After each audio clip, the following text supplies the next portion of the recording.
welcome to episode 192 of Coffee and Go Read, your source for all things literary with Kristen and Catherine, where we believe there's nothing better than a hot coffee and an awesome book. Join us for our virtual book club where we take one book a month and dive into all of the drama, adventure, and romance we can find. Hey, Kristen. Hi, Catherine. So, this week, we figured we'd talk about the good old epilogue. So, Yes. Obviously, we're hoping you finished the book if you're tuning in right now. Yep. Because this book does have an epilogue. It does. And a lot of the books we read have epilogues. They do, because a lot of romance books have epilogues, which is something that I think is important to the, genre. Yes. Because they like to skip ahead. Yes, and show us how happy they are years later. Yeah. In romance books, yeah. Yeah. So most of the epilogues we read, super fucking happy. Except not fantasy books. No. Unless you're reading the end of a series, in which case, very fucking happy. Exactly. But, for the most part, the epilogues are fucking devastating. Yeah, in a series, yeah. In a fantasy series, the epilogues suck. Yes, they do. Yeah, it's, I don't know what I expected of this. Because, look behind the curtain. We came up with this topic last week before we finished this book. Mm-hmm. And we were like, we should talk about epilogues. And I was like, yeah. I was like, all of the romance books we read, it's the really showing us the HEA afterwards. Mm-hmm. Hallmark movies now, they do the, a few years later. Do they? On most of their movies. Yeah, they'll show, Ooh, I love that. They've given us that, too. Because I hate when they don't have that, and I haven't seen very many that have that. Lovely. Yeah, so, I feel like, for most of the books I read, it's always happy. And I kind of knew, going into this that it wouldn't be, because obviously...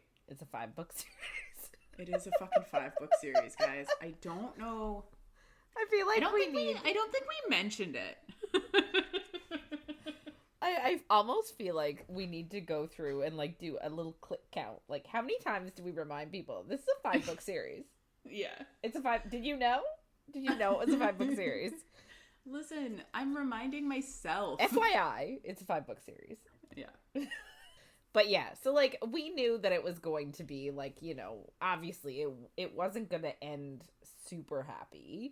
They weren't going to end in bed together in the epilogue. No. So we knew that going in, but we didn't know how was it going to be Fourth Wing bad? Cuz she's really bad for terrible endings. And I don't mean terrible as in bad. I mean terrible in that they rip out your heart and you hate yourself for a little bit afterwards, which I mean isn't bad, but I then hate the weight. Mm-hmm. Same with SJM, Empire of Storms. I think the epilogue in that was just not necessary, because it was just the epilogue was she's in a cage. Yeah. Sorry, spoiler alert. Okay, if you didn't, we've done them on we've done it on the podcast already, so it's fair game. But yeah, her just living in this skip ahead 10 seconds iron box. Yeah. Is was devastating. Yeah. I will say though, Quicksilver, good, decent, happy with that. The ending. Yes, I wasn't. Oh yeah. Right, I wasn't upset with that one. Yeah. Fate Inked in Blood. I don't remember being too. Well, you weren't happy. I wasn't happy. No, you're right. So, for the most part, I think I'm not happy with epilogues. This one, I didn't hate it. No. Because I had half of it figured out anyway. Mm-hmm. Not the whole thing, but, and we'll get into it as we read. I don't want to, say it out loud now. But, I sort of had the who figured out. Yeah. And I'm not super invested, not that I dislike that character, but I'm not super invested in We just don't know them. Yeah. So, like, therefore, them in the situation that they're in the epilogue, I'm sort of like, okay. Yeah. Yeah. Anyway. So we'll get there and talk about it. I will say that, like, I'm not left devastated by the ending of this book, which I'm happy about. I don't like that. And some people do. Some people want to be devastated. Yeah. I don't want to be devastated. I don't know what I want. Yeah, I agree. I think I kind of liked the end of this book. I'm excited to read the next one, but I'm not, like, brokenhearted. Yes. I can't believe I need to wait this long. Yes. So I think that's what I feel like for me is the difference. Yeah. And we've only got, 6-month wait, because I think it's coming out. I think it's been delayed again. I think originally it was supposed to come out, like, November, December. Then it got pushed to February. Now it's pushed to April, I think. Oh, really? I think so. I didn't hear that. I'm just gonna look really quick. The Ballad of Falling Dragons is what it is called. Oh, no, never mind. I really thought I read that somewhere. But I think it is... Okay, never mind. Maybe I lied. And it is still showing as February 2026. So... The cover's not out yet. No. Which is, I feel like is a bit odd, but I don't actually remember for sure. The Ballad of Falling Dragons? Yes. Yeah, cover coming soon. Oh, yeah, on Indigo it says April 28th. Oh, okay. Yeah, okay. So I knew Or is that just the signed edition? 1 second. Standard edition says April 28th, but I think Amazon also says April 28th. So it must be delayed. Yeah, I really thought I saw it in, like, a news thing, only a few days ago. Which makes sense. Like, it's on both of these as April. Yeah, so that's longer than I thought coming into our chat today, but you know. Okay. Do you have any other thoughts on epilogues? Yeah, sorry. April, yes, I just got, April 28th, 2026. Anyway, but yeah, I do hope that they get a better cover because the first cover is really nice. Yes, and the one that's popping up is just very plain. Yeah, but I think most of the things that you look at, they do say cover to be so. Okay. Well, anyway, I am a fan of epilogues. I just don't want them to break my heart. Yes. Yeah.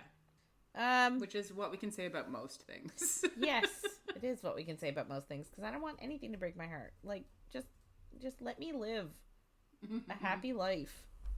Yeah. So this is a lengthy, I feel like we're going to have quite a time in the end. So we're just going to get right into it. Just a heads up. Definitely not a spoiler-free zone. We're going to talk about the ending of a book. If you don't want to know about it, maybe come back in a couple of days after you've read it. Yeah, but you should definitely have read it before we do this. Or maybe you're like me and you like spoilers. But they will definitely be here, and things are getting saucy. That is a guarantee. We have sauce. That is a Catherine Kristen guarantee. Yeah. Okay, so last week, I'm not gonna lie, I don't remember everything that happened. However, I do remember that Raeve found a cozy little getaway, little home in the woods near Dom, which is the Burns capital city, aka Kaan's city, where he rules as king. And turns out it was her and Kaan's little house that they used to share when they managed to sneak away and have their little affair. And it was their little love nest. Which, I can't remember if we talked about it last week because another look behind the scenes. Some of last week's episode didn't record well, so we had to do it again. Completely fine. But I don't know when we said some stuff. But we spoke a lot about Kaan's age. We did, yes, but I also... And I think that was in the the one that got deleted. God. But also, the, like, how did nobody realize that they were fucking? Like, we talked about that a lot, too, and I don't remember if it was in the actual episode or if it was in the... My issue with is, like, they both disappeared, and, like, would they just go spend the night at their little house? Would they stay there for several days? Did nobody, just nobody care that they were missing? Did nobody look for them? I just don't get it. No. But it's fine. Which we kind of get an answer this week. Yeah. So. Yeah, it's fine. It's very similar to, funny we mentioned it before, A Fate Inked in Blood, where we were like, what the fuck is going on? How can nobody see that these two people... Yes. Yeah, very much so. Anyway, so she finally learns sort of how to, like, live for herself, because she hasn't done that yet in her life that she has in her memory. And then I guess Kaan comes back after dealing with a sick dragon, and he offers her an opportunity to, like, be with him at the Great Flirt and, like, be his date, essentially. And, like, he is offering her, essentially, his heart on a platter. And she's like, oh, he wants to pretend I'm Elluin for the night. And I'm fine with it. Yeah. And it's really unfortunate. And then they go, and she's like, well, shit. Maybe he didn't want me to pretend. Maybe he was actually serious and wants me to just, like, be his. But she's like, no. So, also, Vea is off trying to get her diary, Elluin's diary, because it has secrets in it that Vea wants to know. So she's off doing that. And then, I guess, Raeve and Kaan make a deal, which is a stupid deal. Rave's like, you can let me go now with all of my winnings that I won playing Scrippy. Or we can play Scrippy right now, and if you win, you get 3 questions that I'll answer honestly. If I win, you fuck me and pretend I'm Elluin for the night. And then tomorrow morning, I'll erase you from my memory. I do think, like, he's the one that chose the 3 questions as his thing. Yes. I'm like, you're a king. You don't know how to make deals and ask for what you want. Like, that's all you asked for, really. Yeah, but I feel like his questions would be like, do you really not remember anything? Have any memories of Elluin? Do you really not have feelings for me? Like, I feel like they would, like, be really, why do you think you can't stay with me? Like, why can't you stay? You know, I feel like they would have been probing It's only questions. 3. Yep, that was 3, what I just said. I just stuttered around them. Okay. But it was 3 questions, and, like, I feel like then he would have a rebuttal for every single, like, argument she had for why she needed to leave. Yeah, but also, I don't need you to argue with me. Like, well, if you could just talk her out of her opinion, well, then... I guess, but, like, it also maybe would help him understand why she felt like she had to leave. Yes. And maybe he would find peace with it even, or whatever. But, like, I think he's just he wanted to just understand her view, and... Yeah. Oh, that makes sense, yeah. Anyway, so, at the end of last week, he gets too close to understanding the truth about her revenge mission, and, like, figuring out the whole thing with Essie that she still hasn't, like, voiced into existence. And he gets really close to figuring it out, and she's like, well, I don't want to do this now. But then the Scrippy dealer is, like, a magical creature, and once they start playing, they are literally unable to stop until they play, and, like, until the deal is made. So, like, somebody wins. So that's where we're picking up, is them finally starting to play until somebody wins. So it is obviously week 5 of us reading When the Moon Hatched by Sarah A. Parker, and we are reading chapter 74 to the end today. So, picking up right where we left off, Raeve and Kaan are playing Scrippy, and the book kind of tries to explain a little bit. Like, it doesn't even explain how to play Scrippy, it just talks about their moves and counter moves. Yeah, and it did the same thing when Pyrock and Vea were playing. Yeah. It would say what they were doing, and I was like, cool, but also I don't know what card, like, you... Yeah.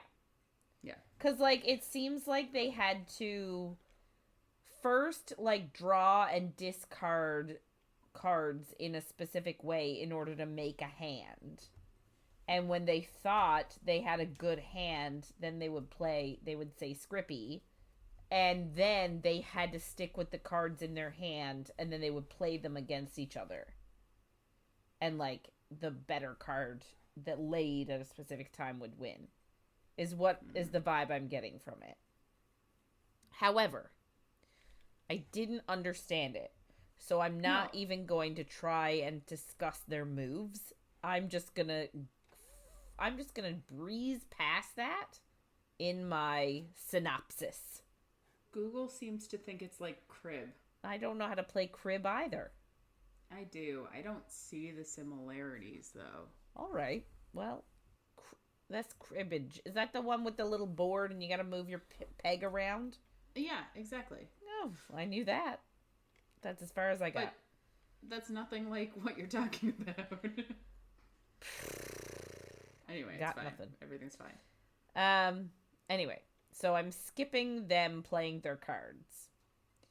So, while they're playing, I guess they're obviously talking, and Kaan does say that, like, he taught his sister how to play this game, and she is excellent.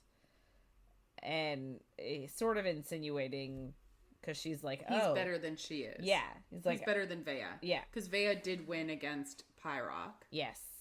Not that he's very good, it doesn't seem. No, it does not seem like he's great. I think he's a himbo, and I love him. But yes. I do think he's a himbo. For sure.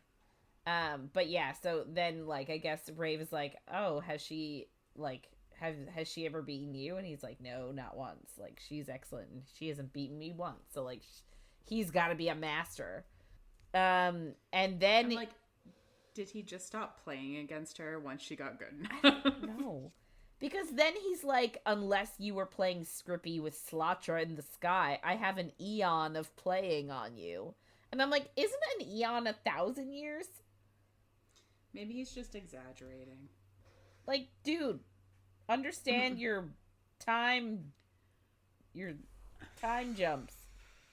But their years are like, I don't know if I have the book in front of me, are like 700 aurora cycles or something. It's different. So it's like, I don't know how many aurora cycles are in, I don't know. This whole time thing is not for me. No, I'm like, if it doesn't equal a day. I appreciate it in a way that my brain doesn't. I appreciate that, like, we're doing something different. Yes. It is, like, it's a different world. It should have, they're not going to call it days. They're not going to call it August. I mean, they do call it a day, though. Yeah. DAE instead of DAY. Yeah. But, like, I appreciate it, too. And I understand that it takes a ton of creativity and a ton of wherewithal to create this completely different system. I just can't wrap my head around it because it's not my real life. So, an eon. Okay. Oh. Is 100 phases or 100,000 aurora cycles. So there's 1,000 aurora cycles in a phase. For fuck's sakes. Listen. This is a lot. Okay, fine. Like, great. Yeah. But also what? Anyway, so, like, this is the type of thing, though. I would not go to the front of the book to look up Eon. because I know what a neon is. So don't use the same word for something I expect myself to know that's different. Yeah. If that made any sense. I get what you're saying. So I guess they play for a little bit, and Kaan is definitely doing better, and I'm like fully expecting him to win. And I think that would be the most interesting take, is if he won. Yeah. I want him to win. Mm-hmm. But we wouldn't have 5 books if he won. I know. Sorry. So he does a move and he apologizes for it, and she says not to apologize because she won't if she beats him. And then he says, are you going to apologize for the mind weft too? Because she plans on going to a mind weft in the morning and erasing him from her brain. And he is going to beat her. He is doing well enough where he is going to beat her. But then he sees how upset she is over losing. So he lets her win. And I don't understand it. This whole evening I found very frustrating. Because I didn't read it that way, though. As frustrating or as him letting her win? I didn't read it as him letting her win. He definitely let her win. Because she lays a card and he's like, what is it? Before that, he does a move that could have ended the game, and he purposefully laid a bad card to let her have a fighting chance, we'll say. I do agree with you. Yes, that last bit where she has like that random card that she could make it any creature. I do agree with you. She won that hand, quote unquote, of her own merit. But the hand before that, when they laid cards before that, she knew that he laid a card purposefully to let her win. So that is what is annoying. And not even that specifically is what is annoying me. What's annoying me is their whole evening together, because he is not what I want him to be at this moment. What does that mean? He is equal parts frustrated and yet letting her walk all over him, but yet still... Whoops, sorry. I don't know. He's a conundrum at this point. He thinks one thing and he says another thing, and then he thinks something else, and it's annoying. Is he actually a conundrum, or is he just doing what he said he'd do all along and laying his heart out for her every time? I don't know, maybe. But he'll say, no, I don't want it, and then he'll be like, okay. I don't know. I just found it, I found the whole thing weird. Anyway, I'll get more into it the further into it I go. But anyway, so he lets her win a hand, which then causes her to start, I guess, like I said. So she ends up beating him the last hand. Before that, though, they do have more conversations. He asks why she's doing all of this. But she's trying to be, really obtuse and be like, where can I store all my gold? She doesn't want to answer him. She's being light and easy breezy, while he is being super, he's being super dramatic and serious. Because, in his mind, he's losing the love of his life again. And she's trying to just, be like, meh, it's fine. Yeah. And, she's trying to live out this fantasy of maybe her being Elluin for the evening. But, he's obviously... So, he was really playful, and then all of a sudden he's super cold and detached. Yeah. And she wins. So she played that card that can make any creature, and she made a tick and put it on his saber scythe that was apparently, a really powerful card, and caused it to lose all of its power. So she wins. And, he pales completely. So I was like, is he paling because, is the tick... there's a lot of shit that's really pointing us towards ticks being super important in the next books. Mm-hmm. Or is he like, oh shit, I lost? What... Like, I don't know. Well, they're laying a lot of groundwork for Ticks being, like, really destructive. Like, his dragon's all a saber scythe, right? Mm-hmm. She laid a tick on his saber scythe. Like, yeah. Is his dragon going to turn into... Mm-hmm. Yeah. And then are they going to be able to find a cure? That's a good point. Yeah. Foreshadowing. Well, yeah, I don't know. I don't know if it's foreshadowing. I don't know what it is, but there's too much stuff about ticks to... Yeah. For us to be comfortable. Yes. Because also, ticks are real. They are. And they're scary. They are scary. Anyway, so, like, she wins. And she, again, like, this is why she's excited. Because she's like, we get to do what I want to do. I get to pretend to be Elluin and give him a proper goodbye. And then tomorrow, I'm going to, like, erase him from my brain. So, like, she's excited. But he's pissed. Because obviously he doesn't want that. Yeah. And he's like, all right, do you want me to just bend you over this table right now and get it over with? But, like, in her brain, she's like, he doesn't understand. Because if she just wanted sex, she could go out and get it. Yeah. But, like, for her, this is a night for her to be able to be in love with him when normally she doesn't allow that for herself. So it's almost like this is her giving herself permission to love him for one night. Yeah. And because I guess Elluin was allowed to love him, even though she wasn't. But, like... Yeah. I don't think she understands anything about Elluin as a person, but that's fine. Well, but, like, she's very insistent, like, Elluin's not here, I'm not her. And I'm, like, thinking in my head, you guys are the same person. Like, you don't have her memories, therefore you don't have her trauma, but that doesn't mean that you don't, like, that you don't have her personality. Like, obviously he loves you for you. Like, he wouldn't still be chasing her if she was a completely different... Well, maybe he would, but, like, I don't think he would still be interested if she was behaving in a way that was opposite to Elluin. Yes. You know what I mean? Like, if she was a completely different person, personality-wise, I think he would be helping her. I don't think he would be searching her out romantically. Yeah, but can we call what he is doing or what he's feeling love? Or is he just so obsessed with why she left that he's like, I'm going to stick with her. I'm going to get these questions. I'm going to tell her the truth.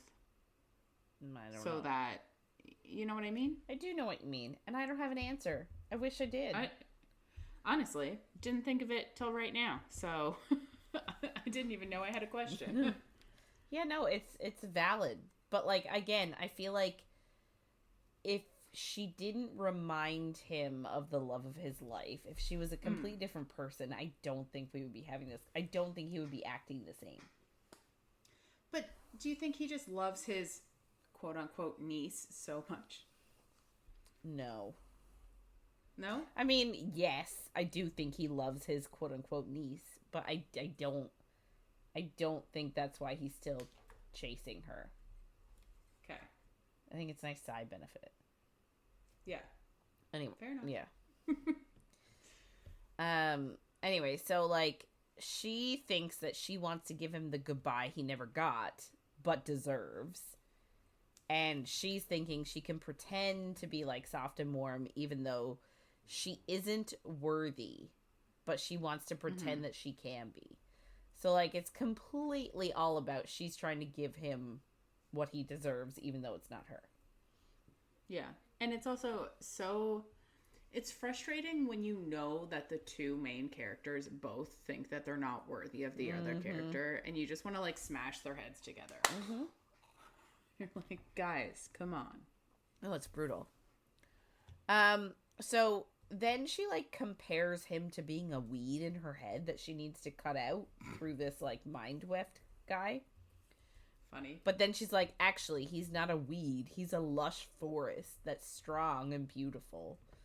And, like, she says, I sort of quoted the book, too vulnerable to flame for her to bear. So the fact that, like, I guess a forest is very susceptible to burning uncontrollably.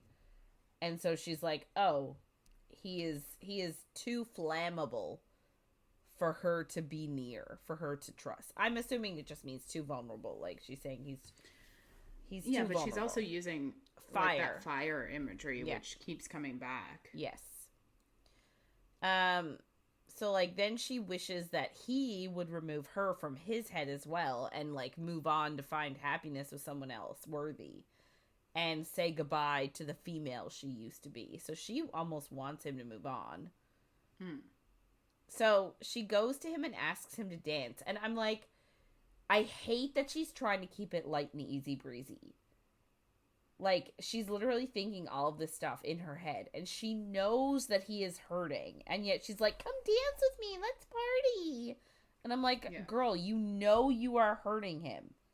Why are you, like... That's what really bothers me. Is that he is telling her. And he does tell her in a little bit that he is hurting. And that her decision is hurting him. And she knows that it's hurting him. And yet she's still like, almost like, not all up in his face, but like, she's still like, come on, spend time with me. As if she's not breaking his heart every millisecond they're together. By making that choice. And I find that, like, I don't know if it's incredibly selfish. Or if it's just like an awkward thing that I don't appreciate. I can't figure it out, but I hate it. Yeah, I feel like she really believes that he needs this goodbye. And I'm like, girl, he didn't have it for 123 years. I think he was fine. Well, he wasn't fine, but like, he wasn't like, he was alive. Yeah. Well, maybe she can see, maybe the whole point is that she's like, dude, you're obsessed with me. You need to let it go. Because also, he does have a shrine to her, like, dragon where she was, where she died. It's like, it's also weird that, like, what were his theories once he was putting the moon together and he was like, oh, there's a giant hole where she was? Did he assume that she just like decomposed or something? Like, I don't know. Would it have been worse if he found her remains? Well, that I feel like that's what he was looking for. He was like, oh, I did it because I knew you wouldn't be okay knowing that she was scattered. And I'm like, dude, you were looking for the love of your life. What are you fucking talking about? Yeah. I don't know. Anyway, so she goes to it. Oh, so like she asked him to dance. He stands and like he just doesn't take her hand. And he's just like, lead the way. Prisoners. And he calls her Prisoner 73 because like, he's not happy. This is not what he wants. And like, she has to grab his hand and lead him to the party. And then we get, I don't know if it was one chapter, but it was fucking long of him just lamenting about how literally fucking obsessed he is with her and how hurt he is by her making this decision. And it's fucking annoying. But, like, it's part annoying, part bittersweet, part, like, aw. It's like, I can't decide what it is. But I was not here for as much of what it was. Yeah. Like, I'm pretty sure it's, like, fucking 2 pages of notes worth of him, like, talking about how much he loves her. Anyway, we'll get through it. So, like, he feels like there's, like, a bitterness between them because she's planning on erasing him from her memory. And, like, he's just thinking about stuff as she drags him along and starts, like, dancing with him on the dance floor. And he thinks that his heart pumps only for her. And she's the only beam of light he'll ever need or want. And that his love for her is like a moon in his chest that will never fall no matter how hard she tugs on it. So essentially, he is in love with her no matter what, no matter how much she tries to sabotage it. Which I actually do appreciate, because if she ever fucks up, he's not going to run away. Which is good, because it's going to happen at the end of one of these 5 fucking books. Yeah. But, like, the fact that he's like that, we know that his love for her is never in question. Thank God. Yeah. So, they're dancing, and he thinks back to the last night they spent together before she died, and he regrets not asking her to choose him and defy the Tri-Council's choice, despite his shortcomings. So, like, Again. yeah, he doesn't think he's worthy. And, like, these are the shortcomings that his father sort of instilled in him. And the fact that he's not super powerful. He only speaks to 2 creators. However, I do find this selfish of him. Because essentially what he wanted her to do was choose him over her people. Yes. Oh. And I'm not 100% agree. here for that. And it never is, it doesn't seem like something that he ever thinks of in these moments. No. Like, this whole Paige thing, he's not like, it never comes up. But I wonder if it's ever going to come up for her. Because it doesn't really, like, last week when we talked about it, you were like, I guess she goes back for her people. Yeah. But spoiler alert. No, she does not. And I'm like, is that never going to be something she feels responsible for? Yeah. I don't know. I hope so, because I hope she's the type of, like, I hope she's that type of ruler. Yeah. Like, that's the type of ruler I want. I want her to be an Elluin ruler, like, someone who, like, cares for their people and, you know, like, fights. Even if they, like, had, like, some time away, then they come back. Yeah. And it's like, that's what we want this series to be. I do. Like, if I'm thinking of figures in literature that are rulers, like, I think Elluin is at the top for me from Throne of Glass, just because, like, she literally, like, tears herself apart for her people. Yeah. And, like, she takes on a role that she didn't even really want because it's what her people deserved.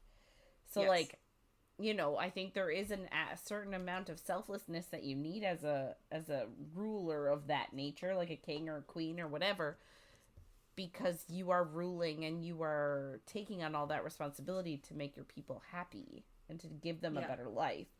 So, like, the fact that, like, he doesn't even think about that. And, like, I think it's well established that both of his brothers are pieces of shit. Yeah. So, obviously, people in their areas are not happy. Well, they had this conversation already last week where she was like, you should just kill your brothers. And he's like, I can't. We need to go to war. All the innocent people would die. Yeah. So, like, I don't know. Does he think that if she chose him, he would rule the shade beside her? Like, was that why he was thinking it wasn't a big deal? This is gonna be bad. But uh-oh. It reminds me of Kale. Yes. Oh my god. You know what I'm saying? This is so bad, but yeah. Yeah. Like, we're gonna run away together, everything will be fine. And yeah, they were, God knows how old he was, because we don't. Fucked if we do. We don't. But they were young. She was young. She was young at the time. And maybe she would have chosen him and they would have ran off. But, like, yeah. Not thinking. No. Anyway, so he thought that, I guess, in their time, in their relationship, that the creators blessed him as the one she chose to love. But then she left. And that made him think that maybe she thought of their affair as something light and breezy as opposed to how he thought of it, which was like this never-ending, unyielding love. Of course. Because he doesn't deserve it. Yeah. Okay, so I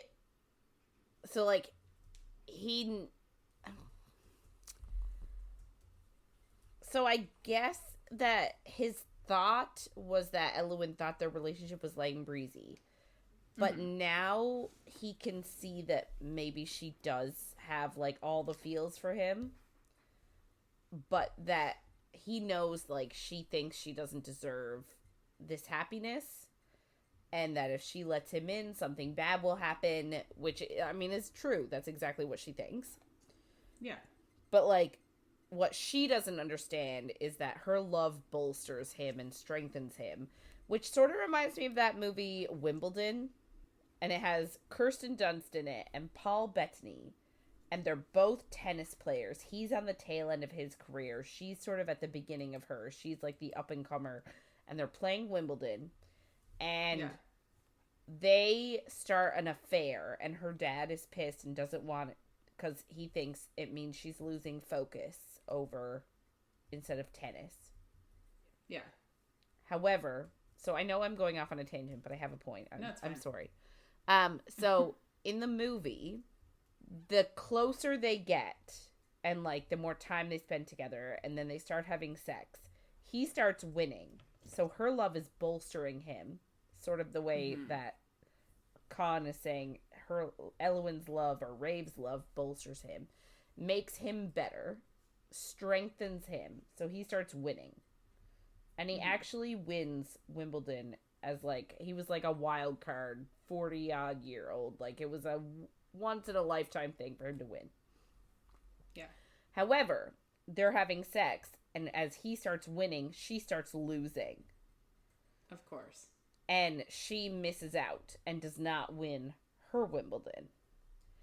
And it was like either the night before both of their big game or the night before his big game, but hers was a little bit later. I don't know. But she was like, I need to spend this night alone. Don't come to my room. Yeah. And he comes anyway. And they spend the night together. And that causes the next day, I don't think that's the cause now, but like the next day he wins his game, she loses hers, and she's pissed at him because she said, I asked you for time alone and you did not give me that time. But because you needed to win and you thought us having sex like helped you. And that sort of is what I thought of when reading that line. Him saying her love bolsters him and strengthens him.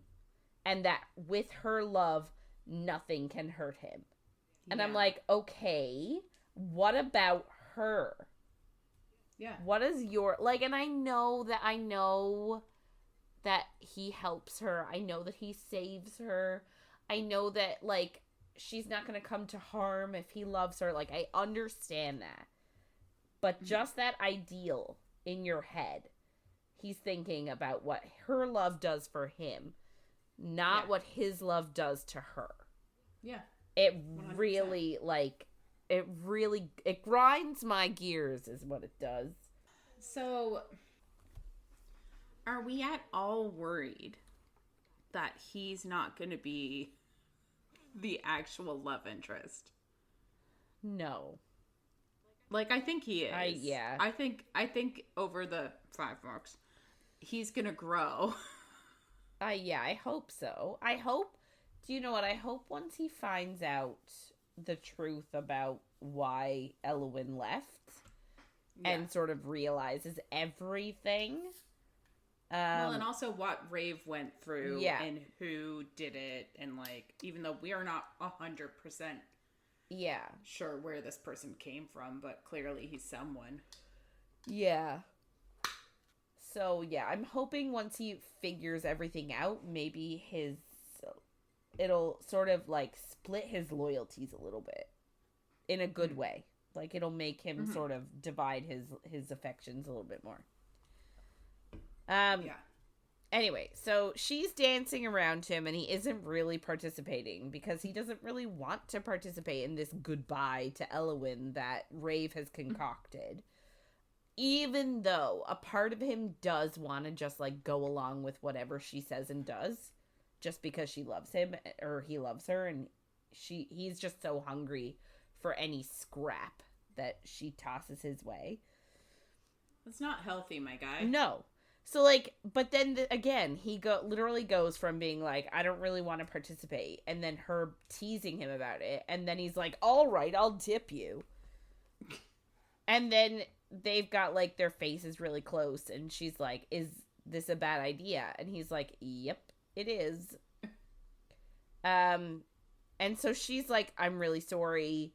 I just wanted to, like, say goodbye to Elluin, like, and she does apologize and be like, this was a bad idea, we should stop. Yeah.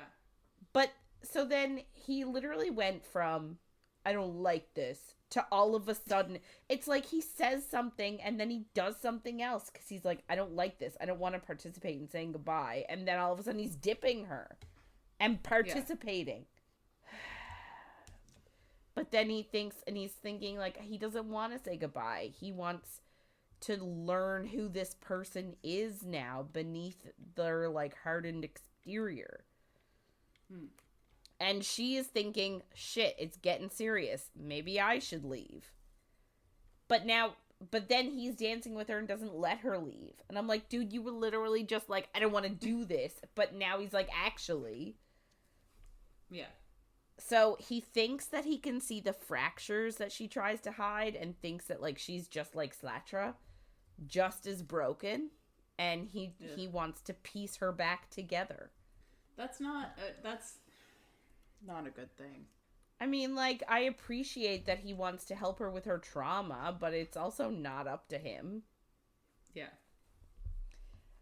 So they dance and they're really close, and, like, he curses himself for this, and he thinks, like, he should have walked away instead of this, but he's weak and soft-hearted. And I'm like, yeah, because you literally said something and then you did the exact opposite. Yeah. And he thinks that, like, he could get physical and sexual with her very quickly. And he knows that, like, she would take it on, but he's just furious that it feels like history is repeating itself. Because the last time they were together was also a great flirt celebration. And, you know, they spent the night together and then the next morning she was gone. So I guess he's feeling like it's the same thing. Yeah.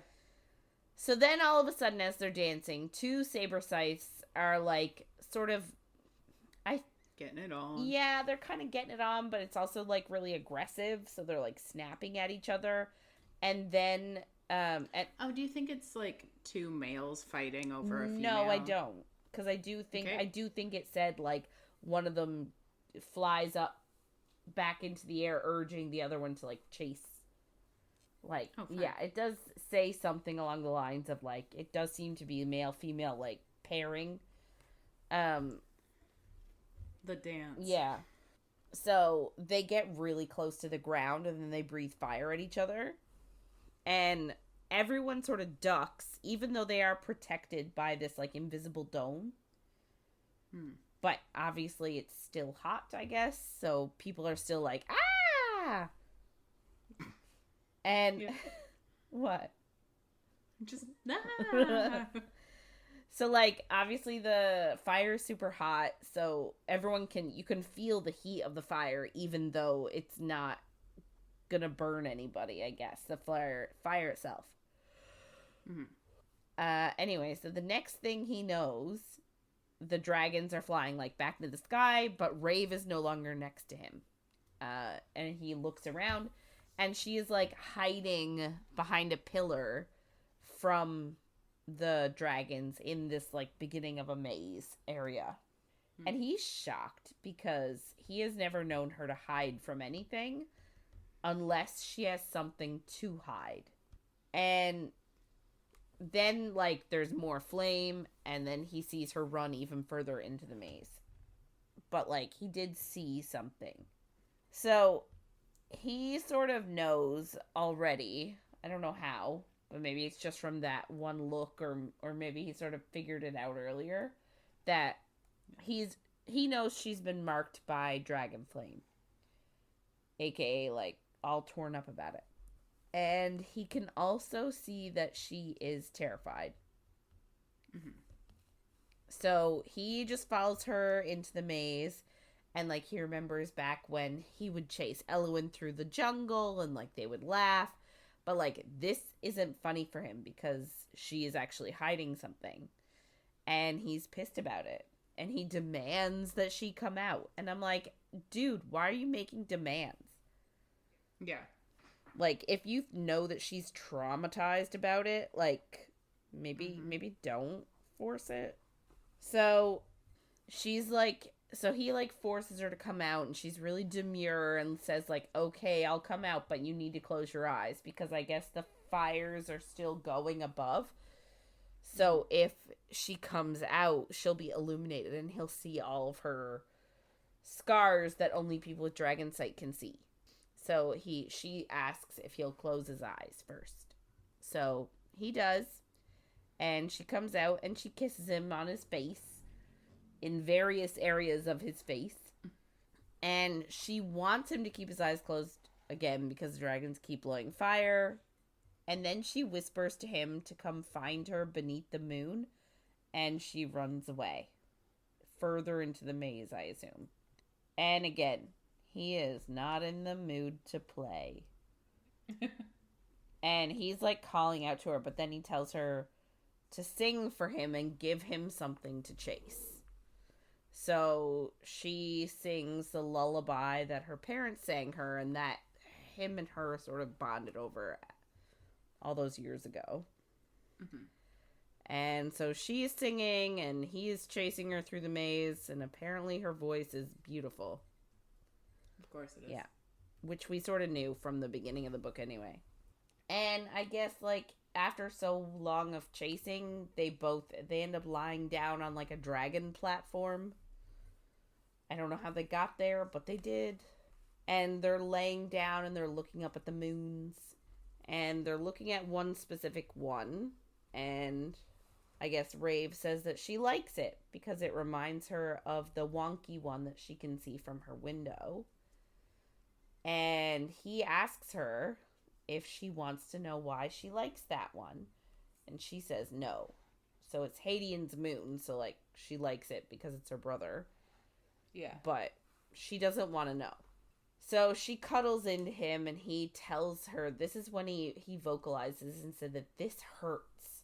Like, you are hurting me. Yeah. Because he says it hurts to pretend to have something they don't have. And she just reminds him that all she knows how to do is pretend. But she also says she doesn't want to hurt him. So, like, she is conscious about being like, I don't want to hurt you. I just, like, I don't know what else to do. Yeah. And he just sort of says, like, is it because you lost somebody? In other words, is that why she can't commit to him? And she says yes. And he's sad about it. But he also thinks that, like, he needs to tell her the truth of who she is. Because he thinks she needs to make an informed decision, even though he feels bad adding to her emotional burden. So, like, he knows that he needs to tell her things, but he knows that, like, she is not going to be happy. He also thinks that, like, she must know that her life is not happy. Because otherwise she would want the knowledge instead of, like, choosing to be happy and alone. Like, she would rather be oblivious than face the truth because of all the pain. And then she tells him that although he might wish it, or wish for it, she isn't back. She is not Elluin. And that even though she isn't Elluin, she is grateful for the gift of him and for the time she had to feel what it was like to live freely. And then they kiss. So again, he's complaining about her and yet kissing her. Of course. Which I just... Anyway, so then we get a diary entry. And it's about the stone. So the stone is happy in their cave home. And they, like, spend time together, and he's playing an instrument, and she's singing songs, and they're having sex, and, like, they're just living together in domestic little bliss. But she knows that it's stolen time. I should say she's 20 years old at this point. So they've been together for, like, a while. Yeah.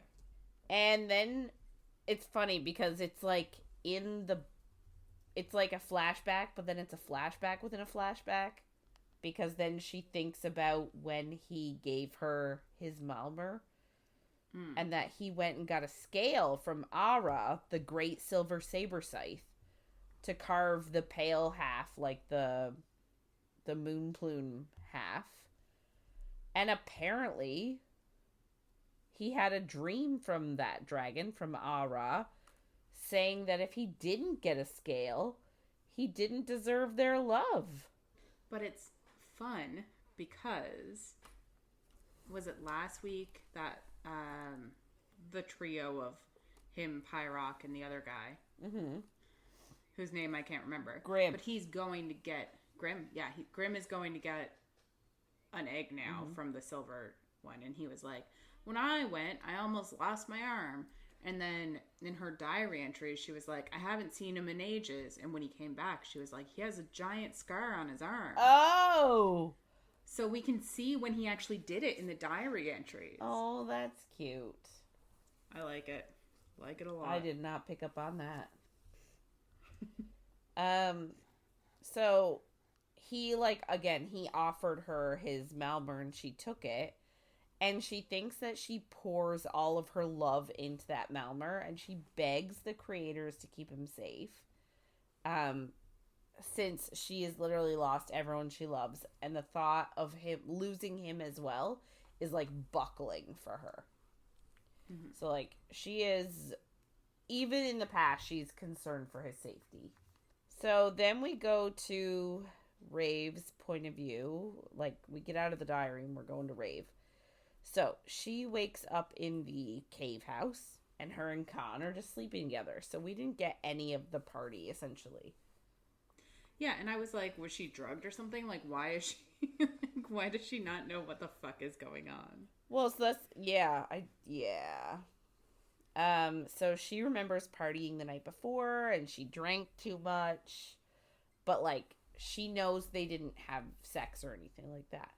So she looks at him, and he's shirtless, and he's got scars everywhere. And she thinks that, like, not all the scars are scars she remembers from her time as Elluin. So, like, some of them have happened over the course of the 100 years where she was, quote-unquote, asleep. So she actually thinks of him, like, what would happen if he died. And she couldn't survive it. So she's thinking, like, the fact that she knows she wouldn't be able to survive it if he died is, like, in her brain, all of the affirmation that she needs to leave and erase him from her memory. And she knows that Elluin loved him with every fiber of her being, but she has to go, even though she would rather stay with him forever. Which is cute. So he wakes up and he tells her she isn't allowed to leave until they have a serious conversation, and she faces her past. And I'm like, who died and made you king? His dad, but still. Yeah. I do appreciate his assertiveness this morning, more so than his, like, meh last night. Yeah. So she asks what's gonna happen if she doesn't want this conversation, and he just says that he's gonna follow her for eternity and she'll have to kill him to stop him. Good. So essentially, you either stop and listen to this conversation, or I keep hunting you down day after day. So she calls him horrible. And he says, yeah, I am horrible, but I also love you, and I want the best for you. And he says, I want the best for you, even if that's not what's best for me. So he doesn't think this conversation is going to benefit him at all, but he feels like it has to happen. And he just says, there are other people who would be affected by her return, and she needs to know who those people are. AKA her child. Yeah. So he asks if she is... He should have just fucking said it. I know. Like, because then he keeps saying, are we going to have a conversation? We're going to have a conversation. Are we going to have that conversation? Just spit it out. Just have the conversation. It's like, oh, we need to talk. Okay, like, talk. Anxiety is already here, so you should just have it immediately. Yeah. Like, why are you doing this? Just talk, please. So then he asks, like, is she ready to listen, or does she want to do something else first? And then they start kissing. And she remembers all the dreams she had about him in their past, like on this pallet. And he is just teasing her about what she dreamed about. And then he just sticks his fingers right on up there. And, like, she comes from it. So, good for her. And, like, she knows at this moment that he's pretty darn great. And that anything that, like, pulled Elluin away from him must have hurt her a lot. So, like, I actually really appreciate this because even though her and Elluin are not the same, I appreciate that she can sort of, like, get feelings about things. Yeah. You know what I mean? Like, even though she doesn't remember it, she's like, well, that had to have hurt a lot for her to do that because he's great. Yeah. I just like it. Yeah. So she gives, like, so after he has fingered her and she has come, she decides to give him a blowy. Of course. And it's going well. So it's going well, and he is, like, loving it for a hot minute, but then he gets serious and he's like, you need to stop. And then he reverses their positions, so, like, he's spreading her literally as wide as she can, and he offers her a deal. And she's like, fuck that. Fuck your deal. And he's like, no, fuck your deal. And again, I'm like, I'm glad he's finally becoming a little bit more assertive. Because I feel like she needs assertive. I agree. I feel like maybe the old her didn't, but I'm like, she does now. Yeah. So he just tells her, like, fuck your deal. I've lived with your death for over 100 phases, and I didn't erase you from my memory because I'm not a coward. So essentially he's calling her a coward, and I'm low-key here for it. And she's like, she tells him that he's ruining it. Like, ruining this. Their, like, little play at, you know, their one night of playing. Mm-hmm. But he's like, no, I'm not ruining it. And also, he says, I'm not gonna be treated like your little secret anymore. And I'm like, you go, girl.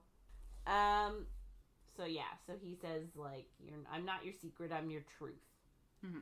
So he does not let her come a second time. And instead he goes down and starts licking her out. And he offers her a new deal. And says he used to listen to her and follow her. But now he has a new plan that will be good for all of them. Which, again, I don't know what it is, but we'll find out. So he gets, like, in the position to go inside of her, and he's, like, teasing her. And she's like, okay, what's the deal? And he tells her to yield, and he'll tell her.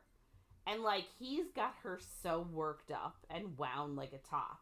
And he's played her body so well because, again, he knows her body, that she's like, okay, fuck, I yield. And then they have sex.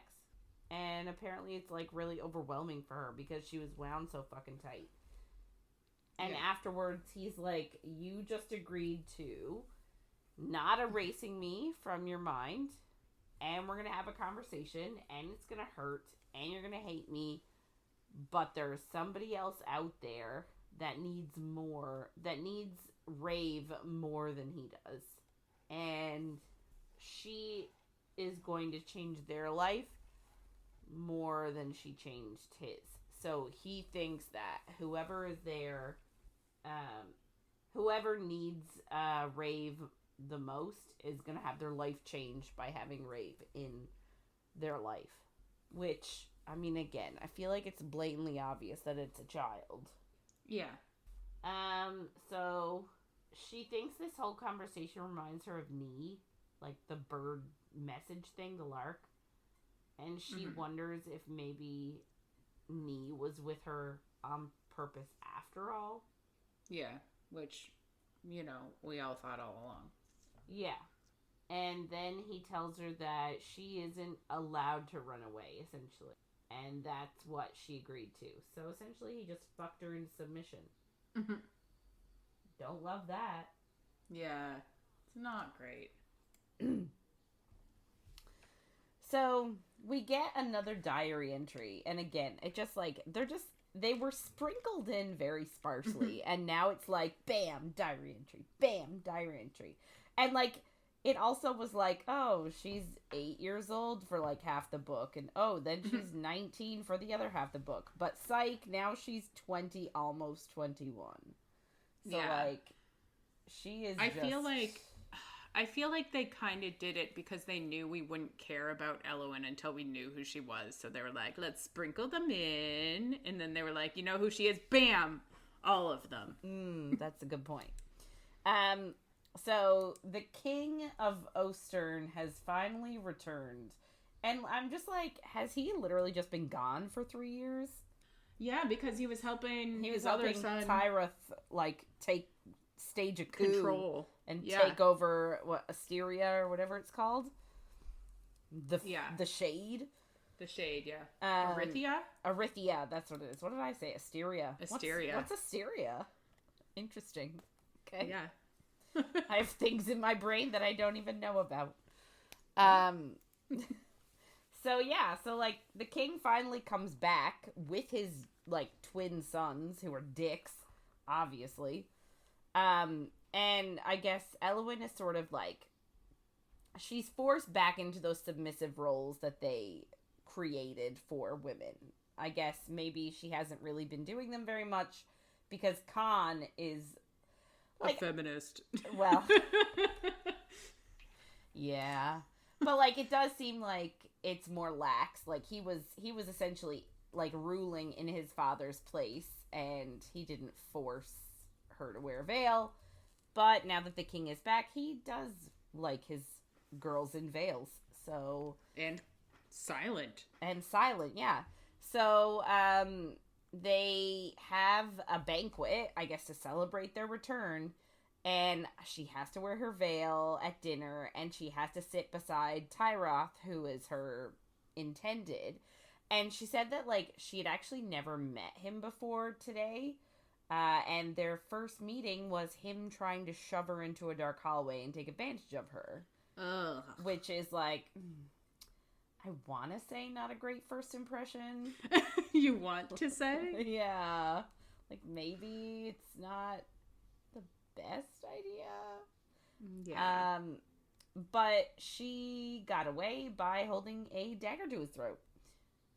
Good. So, good for you, girl. Snaps. Well, she's had 3 years of Elluin. training. Snaps for Elluin. And he's like, ugh, my sister Fea is rubbing off on you. And it's bad. Anyway, so she has to sit next to him, and she is, revolted that she has to sit next to him. And, obviously we've sort of already gotten that she has issues with food. Not only does the fact that she come from a place that's cold... No, never mind. So, she comes from a colder place, so obviously she's not used to food being, rich and fat and spicy the way it is here in the burn. She's used to it being maybe lighter and more delicate. In addition to that, she is wearing the ether stone, which does, affect her, gives her nausea. So, she doesn't feel good 99% of the day. So she needs food that is maybe lighter on her stomach. Yeah. But they didn't give her any of that. They just gave her the rich and spicy stuff, and she has to be silent. So she's not even allowed to ask for anything else. Let that sink in. She is literally I'm surprised they let her eat at all. Yeah. Realistically. Yeah. She also notices that, Vea is super different. She was like, the Vea that I know is not here. He's she's just quiet in front of her father.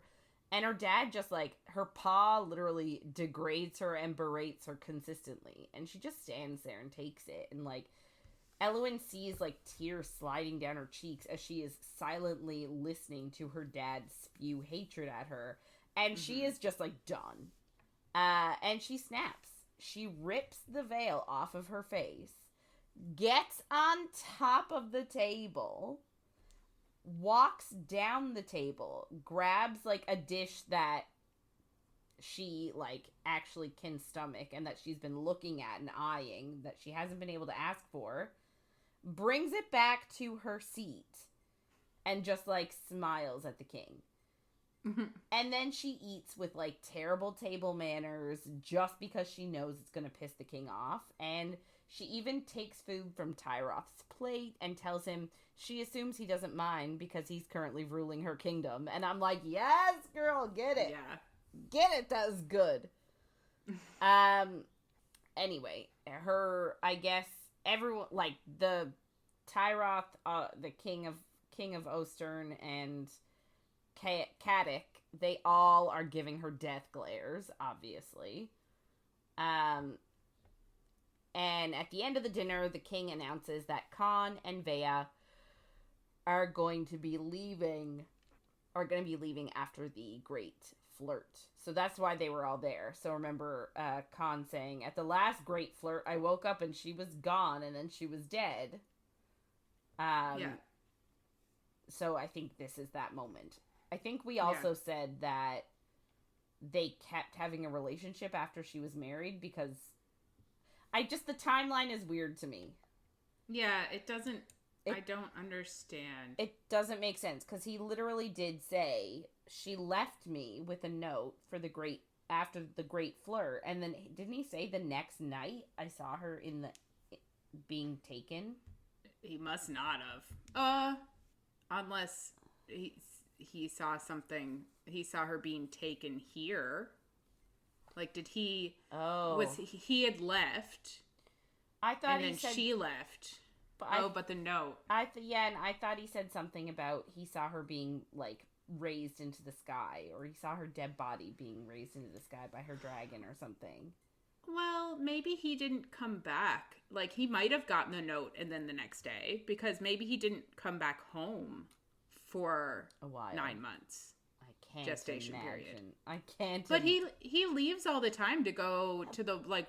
I can't imagine he would leave her for 9 months, knowing, like, he knew as well as anyone else that he was ordered supposed away to get married. He was ordered away, though. He has to still follow his dad's orders. I don't think he would have left for that long, even on his dad's orders. I think he would have found a way back.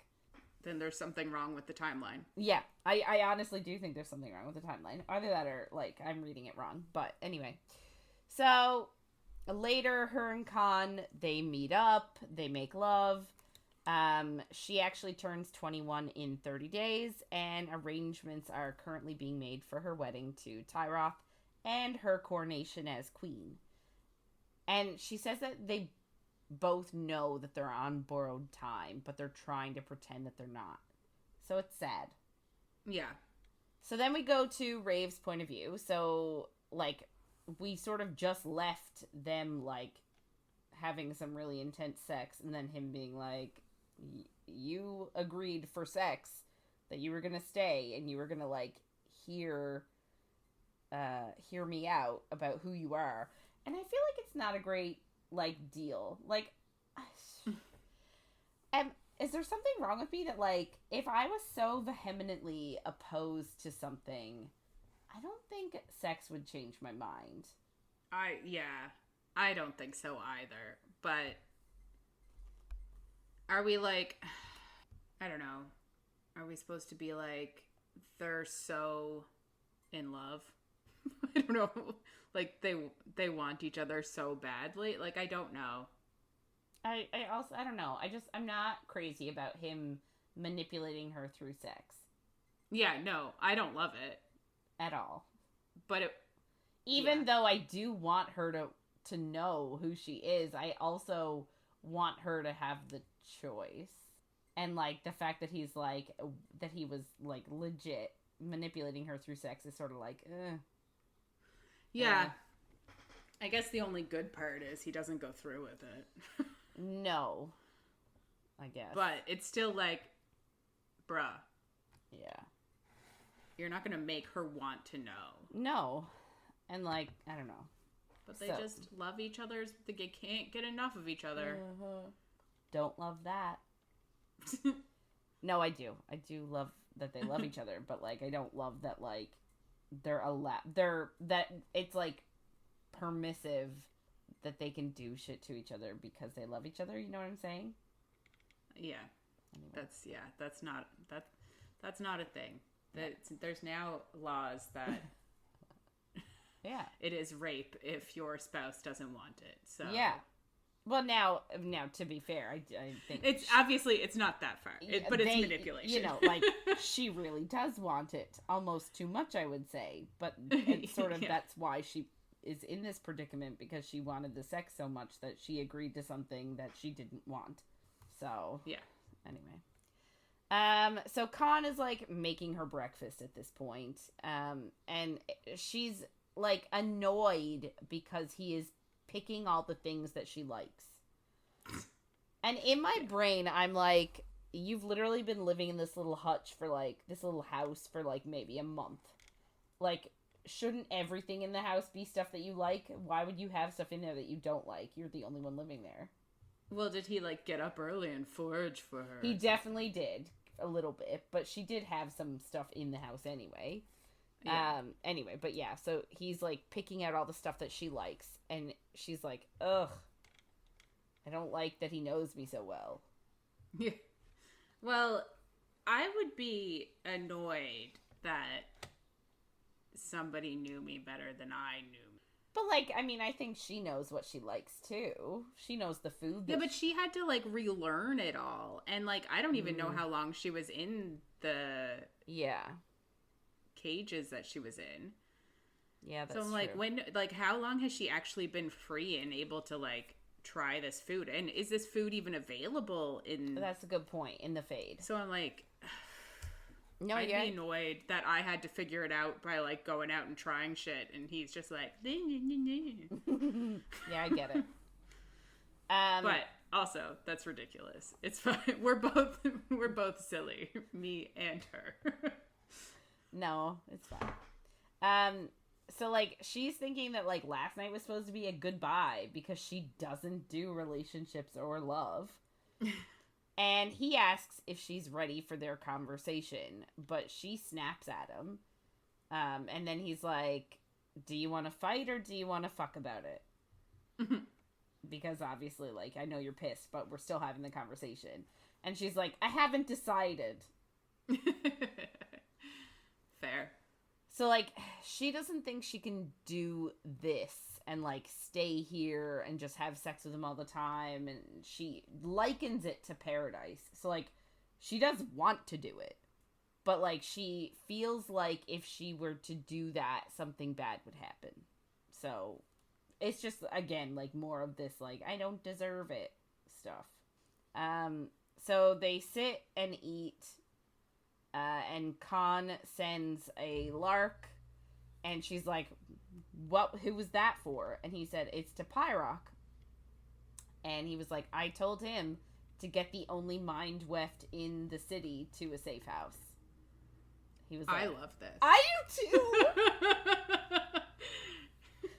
Because if she actually, and I know the way the book ends, maybe the next book just starts with her finding a mind weft elsewhere. Yeah. But I'm like, yeah, good for you. Yeah, absolutely. So she is like shocked. She's like, what? What did you do? And he's like, I'm taking precautions. And apparently, conveniently, off book, like not while we were reading, she got, like, rip-roaring drunk last night and said a bunch of shit. And well, that makes sense because it just went from them dancing to lying them in bed. Yeah. Yeah. So, like, being drunk makes it make sense. I guess. But, like, I wish we could have gotten that a little bit. Oh, 100%. So apparently, in her drunken state, she told him that she's only leaving because she can't bear the thought of watching him die. And I'm like, valid point. Like, okay. And then he tells her it's not her job to protect him, so he is gonna fight for them.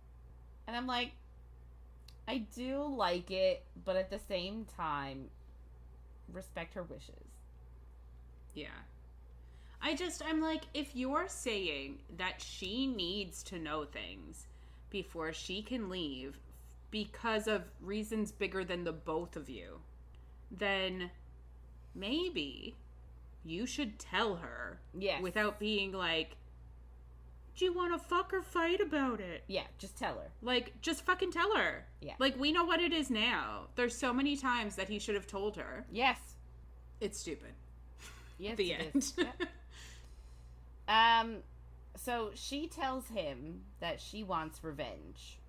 And I don't know if she's speaking, like, to him about him or if she's speaking about in general. I don't know. But she takes off her iron ring and creates a wind wall and climbs onto the table. And I'm like, okay, so her and Elluin both love climbing on tables. And she gets herself off while he watches. And her wind wall prevents him from touching her. Even though you know what? Payback. Yes, absolutely. So, like, he obviously wants to touch her, and then he starts, like, telling her what he would do to her if she lets him past. And it makes her come. And afterwards, like, I was, like, ready for him. Like, yes, okay, sex again, please. Let's go. Yeah. But well, that's expected, yes. But no. Doesn't happen. She gets up and just tells him she has no more white flags. And he says, oh, so I should burn mine too, should I? And she's like, yes, you should. And she walks out. So that's fun. Cool. Then we go back to Elluin's diary again. So Kaan and his siblings all leave. And she is left alone in the castle with the King of Ostern, or King Ostern, or whatever his name is. That's awful. So she is taken by the guards into a room and cuffed with iron. So she's mistreated off the bat. The king tells her that her behavior, because he's pissed about the night before and how she behaved at the dinner table. He says her behavior is unbecoming of a queen, and he knows that her and Kaan are fucking. But then tells her that Kaan is not worthy of ruling a kingdom. And she initially sticks up for Kaan and says that she's gonna choose her own king or not marry at all. So, and to be fair, man, I think the king should have, I just don't... I'm just annoyed. Because what did he in his... I know there's no bargaining with terrorists. I know there's no, you can't talk sense into stupid, malicious, dumb people. Mm-hmm. However, I don't understand how the king thinks this is going to go. He has 2 sons that he enjoys. There are 3 pieces of land. He's not gonna live forever. Well, we don't know how long they live. I guess, but in my brain, I'm like, if it were me, her agreeing willingly to marry any of my sons, even though it's one that's not maybe as powerful as another one, but then that powerful one can come back and rule the place you rule after you die. It doesn't seem that bad. Yes, but do you think it's because he can control the other son better? Tyroth, and he can't control Kaan? Maybe. Because I think that's actually the reason he hates them. I don't think that it's as much that he's not powerful. I think he sees how powerful he actually is. Yeah, but also, that seems like if he saw how powerful he was, if he had just treated him like one of his his other sons, then maybe Kaan would actually be just like them. You know what I mean? It's because he treated him like shit that Kaan is a decent human. Or decent person. Yeah. So, I don't know.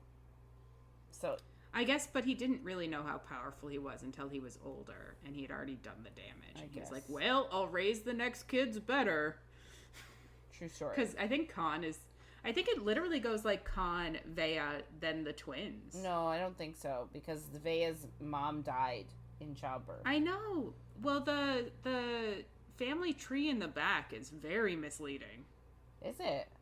I don't have the book handy. Yeah. It shows Vea between Kaan and the twins, but it does say that later that, yeah. It must not be in order. That just has to be it. Oh, yeah, it can't be in order, because it also shows Elluin and then Haedian. Oh. Well, family tree is wrong, and that's not how you do family trees. Yeah. They have to be in the right order. Like, you have to have the oldest on the left. Yes. I agree with you. I'm not trying to fight. I'm not trying to argue about it. Okay. Yeah, no, you're right. Anyway, so she's like, if I can't pick Kaan, I'm not going to marry anybody. But he essentially tells her if she does not bind with Tyroth, he's going to kill Vea. And then he also said, I'm going to tell the twins about what Kaan did. In other words, like having sex with her. And would get the twins to hunt Kaan down and kill him too. Yeah, because obviously they have a pact with each other because they're twins and evil. Both of them are evil, though. Well, yeah. So far it seems like they're both evil. It's not an evil twin, a good twin. Sitch. Yeah. So...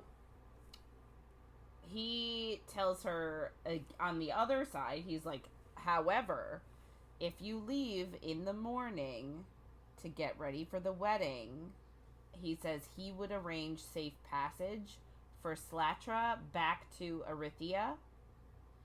But if she doesn't, he would leave her hatch unguarded as she is dragged across the plains, and Elluin would have to watch as Slatra kills herself trying to follow her home. So essentially, he's... not only is he threatening Vea and Kaan, he's also now threatening Slatra. Which seems excessive. Like, I feel like this Slatra one is enough. Yes. Oh, absolutely. And then he tells her, and I don't know how he knows this, tells her that her bleeding is late, because of fucking course God. it is. We have to have a pregnancy trope thrown in there. At least it's in the past. But I feel like this... But we're not going to have, like, a little baby. No, I know. That's going to be kidnapped. I understand that, but, like, as weird as it is, it sort of gives me Once Upon a Time vibes, because the Prince Charming and Snow White had a baby, and in order to get the baby away from a curse, they sent it to the human world where there's no magic, and she grew up. Then she goes back to Storybrooke, and ends up having to, like, save them all from the evil queen or something like that. But none of the characters, that's the whole thing, is all these storybook characters live in this town, but they don't remember who they are. They don't remember that they're storybook characters. So, then, in the show, once everybody gets their memories back of who they are, Snow White and Prince Charming are like, oh my god, you're our daughter. And it's really weird getting to know each other and, like, having this weird parents and adult dynamic. Because they're the same, they look the same age. And, which obviously we're not going to have that issue here in the book. Because, Raeve is... I feel like they do look the same age. Probably will, yeah, but we don't have to, like, it's not in our face because, you know what I mean? Because there's no pictures. Yes. Yeah. But, like, I guess that's sort of my issue is, like, it's gonna be really jarring, and then, like, is this child who is now an adult, are they gonna want a relationship with the mom? Are they not gonna want a relationship with their mom? Is Raeve gonna try and push her away and hurt her, and her being like, all I wanted was my mother? Are they just gonna be friends? Like, what is the dynamic gonna be of parent-child, along with then Kaan being there too, and her trying to figure out her relationship with Kaan, and then Kaan trying to figure out his relationship with the baby. Like, I know, but I feel like her and Kaan already have a good relationship. Like, I know it's not father-daughter, but, like, at this point, I feel like they kind of just have to leave it as it is. Like, you don't think they're gonna expose it? No. I feel like Kaan and the daughter could get closer, but I don't feel like they'll just spend more time together and like each other more. But, like, he already knows her well and is, like, worried about her and stuff. Yeah. Like, he doesn't have to get to know her, I guess. Yes, that's true. Like, he does know her. But again, like, maybe he'll think different things. Like, maybe he'll think differently about her actions if he knew he was her dad. Well, yeah. Because there is a moment in a little bit where he says something, and it's like, ugh, fuck off. Yeah. You're doing that on purpose. So I guess the king is like, I know your bleeding is late. And I'm like, how do you know that?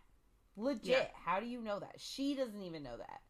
Well, like, she does, but, like, not, like, she doesn't actually know that she's pregnant.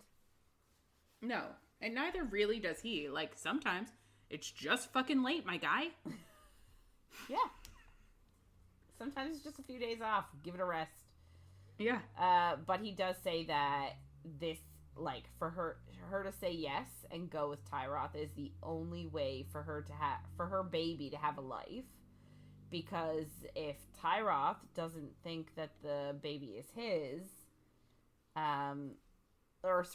if Tyroth does believe that the child is his, aka if she goes and, like, seduces him immediately, gets married immediately, essentially, like, Tyroth will think the baby is his baby.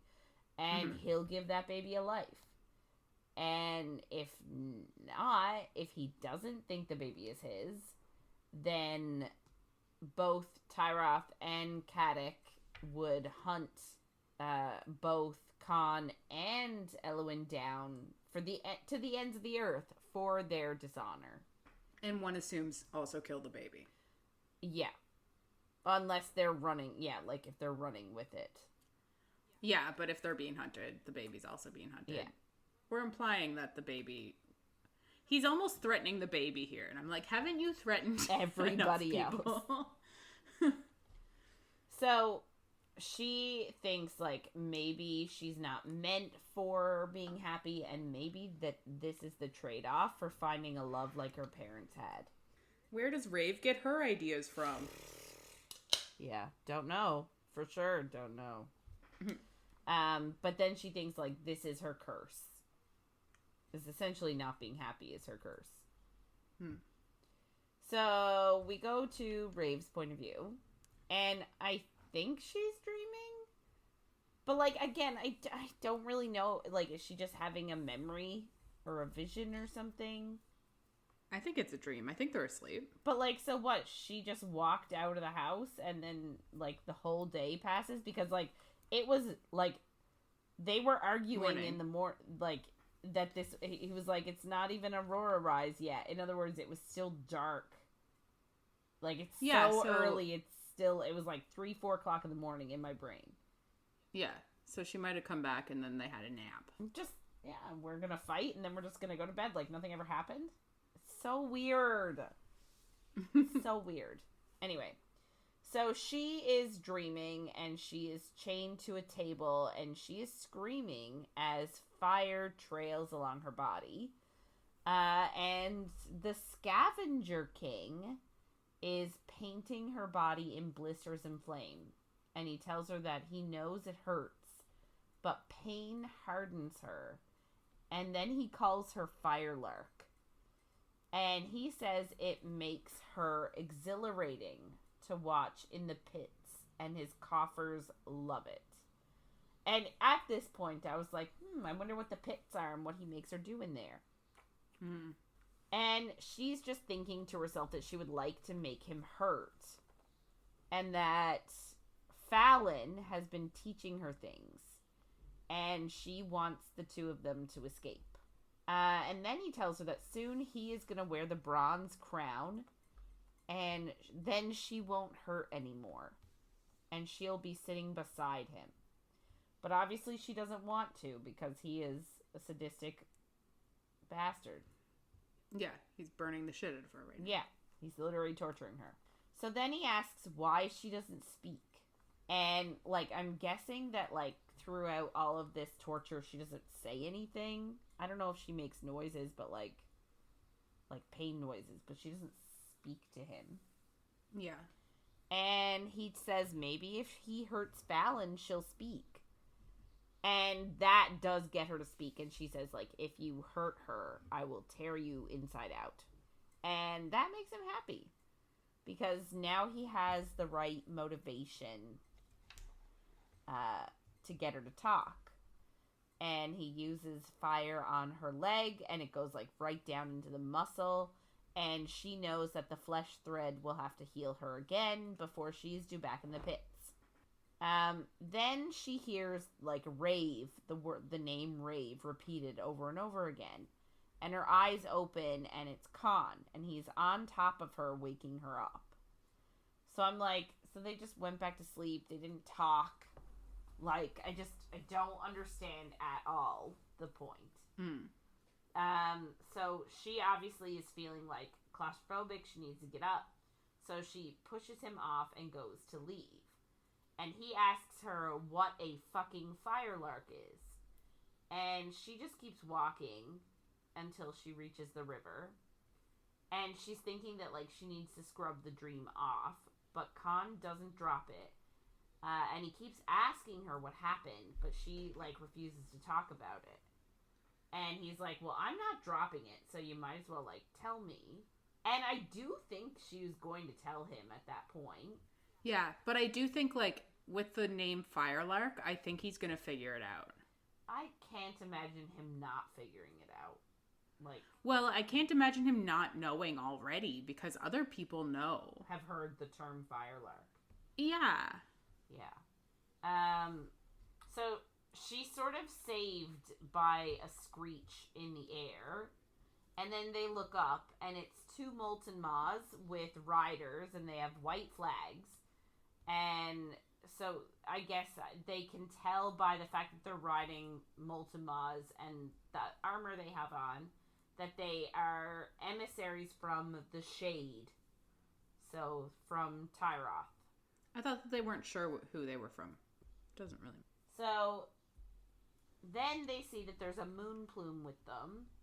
And its wings are shredded and has, like, burn welts all over it. And Raeve looks at the rider and sees that it's Rekk Zharos. And the moon plume is, like, screeching in pain. And Raeve is, like, she just snaps. And she's like, I'm going to rip him apart. That's all she wanted to do the whole book. That was her whole goal. I know. And now he came to her. Yeah. Like, can you imagine if you saw somebody who was already an asshole and then you see them, like, abusing an animal?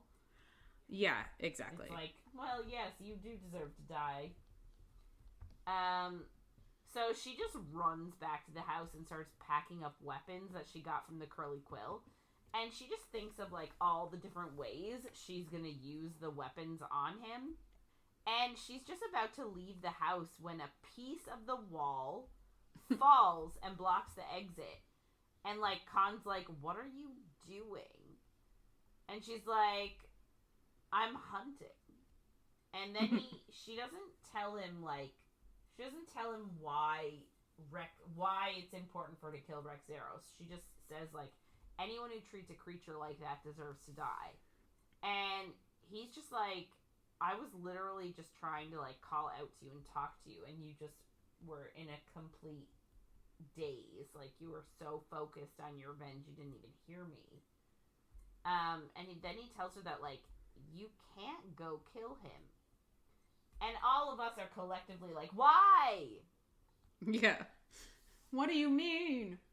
But he tells her that because they have the white flags, that means that they are like emissaries. And so if they die on his soil, it will mean war for the burn and all the people in it. And she's actually quite, I want to say... amenable? Yeah. She's like, no, you're right. I don't want to cause war for you or your people. But then she says, but you can't kill him either. Like, so I guess she wants him to leave Rekk for her. Yeah. Which is like, can you imagine if he's like, you're not allowed to kill him here, and then he just killed him? Like, what a shitty thing that would be. Yeah. But anyways, he's like, he grabs all the stuff, and he's like, I'm gonna go see what they want, and then he's like, stay here. And I'm like, telling her to stay here. She's not actually gonna stay here. Come on. Yeah. Dude. My guy. Mm-hmm. So, we go to Kaan's point of view now. And he and 6 of his guards go towards the hutch that the emissaries are at. But the moon plume just landed the first spot that she saw shade and stayed there. So he asks some of the guards if they know the name of the moon plume's rider. And they say it's Rekk Zharos and that he's a known bounty hunter, whatever he is. And he asks if any of them have iron cuffs, and one of them does. And he wishes that Raeve killed Rekk. So he gets to the landing that Rekk is on, and Rekk is still on the moon plume's back. And the moon plume is clearly panicking and in like the tiniest patch of shade, and she's wearing a mask to protect her eyes, which is good. Bare minimum. Well, obviously. But her skin is bubbled and blistered and bloody from the sun. And she's curled into a ball, and her wings are shredded. And I also hate his hutchkeepers, but his hutchkeepers are like trying to get her to move too. And like between her and where they want her to go is the sun. Obviously she doesn't want to move. And I'm like, guys. Ugh. But anyway, so they're yelling to get her to move, and Rekk yells to boulder and breaks the ground under the moon plume's feet. And then he yells, move, you stupid bitch. And she doesn't. And Kaan goes over, and he has his own rage. And then he has the predatory rage of Ryegun inside of him. And he just tells the hutchkeepers to leave. And he tells Rekk if he puts another crack in his ground, he'll fill it with his remains. And then Ryegun appears and just like glares at Rekk and is just like pissy in the air. Yeah. And Thank Rekk God. tells him to... Ryegun is like Ryegun is the one we need. Yeah. He's the man the hero we need. Yes. So Rekk tells him to order his beast off, and Kaan tells Rekk to take his spokes out of the moon plume's hide, which we heard about. Like, is this his all the time dragon? I feel like from the way he treats them, I would say that he goes through dragons like... Yeah, that's fair. Yeah, actually, that does make a lot of sense because, yeah. But I guess the first time Jesus fucking Christ. The first time Raeve heard Rekk's name in the first week, she mentioned that he uses his spikes in his dragon's hide. So she knew that he was awful. Mm-hmm. So Kaan also tells Rekk to dismount. And Rekk just like whispers, but Kaan can hear it. Which is odd. Because Kaan has boulder and fire. Yes. Ignos. Yep. So I was like, oh, does he have like Claude or something to be able to hear the whisper? But I don't know, I guess, does Ryegun hear it? Like, how does he hear his whisper? He's a very special Fae boy. Yeah. So he hears him whisper and call him an imperial cunt. But he obeys and he gets off the moon plume. And the moon plume like bites at his heels, and Rekk like takes out his whip, but Kaan threatens to whip him if he does anything. And Rekk's just like, that's 2 threats and no formal greeting, and I have a white flag. And I'm like, you're a dick. Shove it up your ass. Yeah. You are a dick. We don't like you. 100%. And then Rekk orders the king to move his Leary, he calls her, the moon plume, to the hutch and feed her and get a flesh thredder. And Kaan just says that the flesh thredder is away because of the great flirt, that she went away to a neighboring village, which is a lie, but he's just saying it to be like, no, we can't fix her. And that the dragon won't make it. And they can just make her comfortable. So Rekk is like, that's useless to him. It's like, oh, good, because everything's about you. So Kaan offers to secure him a ride when he needs to leave. And Rekk just says that Leary was a burden anyway, and she's a stupid feral bitch who's more trouble than she's worth. Yikes. Great.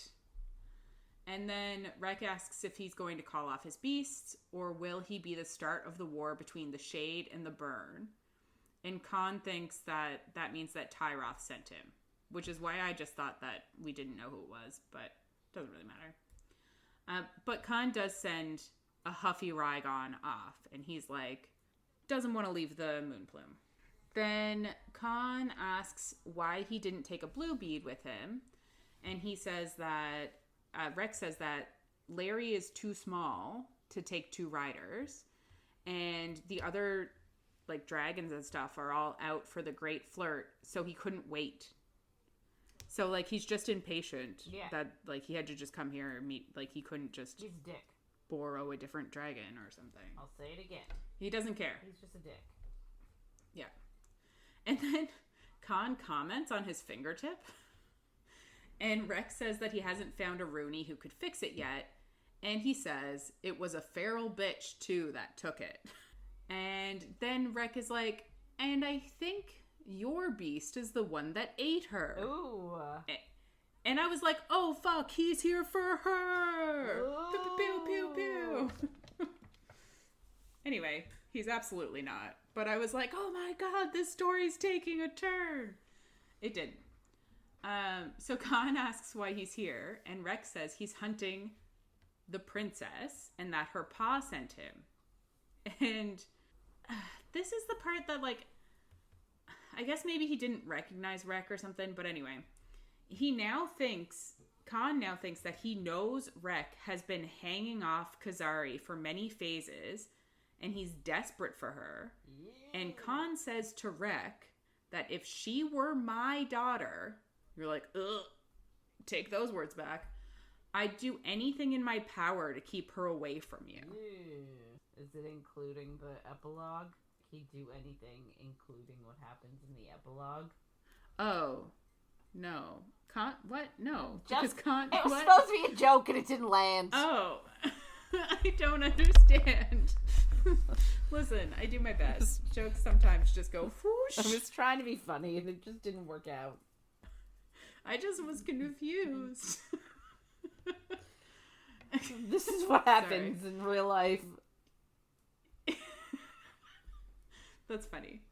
But it does kind of upset me because, like, I don't have a daughter, but I would do anything for my niece. I'd kill a man if he was like Rekk. Yeah. But I guess in this particular setting, her father would have been a dick. Yeah, her father's a dick and is probably excited to hand her off to him. Mm-hmm. Which becomes interesting when we find out what he knows later. But anyway. Yeah. So Rekk just says that he's tiring of Kaan. And I'm like, he's a fucking king. I know you've got a white flag, but he's still a king. You should at least respect him. He can't be a dick. And he is. And then he tells him to wash off whatever whore is on his cock. And he'll check the city. And Kaan is just like, debates popping one of his eyes out. Valid point. And he thinks that he could get around it politically, but he's not sure that Raeve would forgive him. Which I love. I love that that's his morals here. He's like, I don't think Raeve would be okay if I did that. No. But Kaan tells him that he's going to have guards with him, including Kaan, when he searches around, and that he's going to have to wear iron cuffs. Good. And he's going to be supervised the whole time he's here. And Rekk just asks if he does this with all of his visitors, and he says only those he loathes, which is just kind of funny. Yeah, I like their open hostility towards each other. I do too. I just don't really... I'm like... I don't know. I guess Rekk doesn't need to have any, whatever the word is, respect because he has a white flag. It just seems stupid. Would his brother really start a fight because he's an idiot? Anyway, we go to Rave's point of view, and she's pissed about the white flag. Rightfully Obviously. so. Yeah. And she hears a yowl from the moon plume, and then she sees a vision of pale, blistering skin, shredded wings, and milky, on-seeing eyes. And then she's moving, and we're like, oh fuck, she's gonna kill Rekk. Like, this whole end of the book was misdirects for me, because I was like, oh no, she's doing it. Oh no, Rekk is there for her. Oh no, this. Anyway. So, she can see Rhaegon is circling where she saw the moon plume land. And she gets to, I guess, the mountain where all the hutches are. And she takes off her boots and then just starts to rock climb. And I'm like, I guess this is a skill she has. Maybe she just made it up. While she's scaling this cliff, she hears another screech and she has a vision. And I'm like, oh God, this is not a good time to have a vision. It's a terrible time for a vision. And in her vision, she's on a beast, and then a bloody, blistered moon plume is behind her, and the moon plume's eyes are losing their sparkle and fading to gray and then paler. And obviously, this vision makes her slip, and she just grabs a branch. And then Rhaegon flies past, and she just yells at him to stop fussing because he's trying to keep her alive, because he knows if she falls off this cliff and dies. Yeah.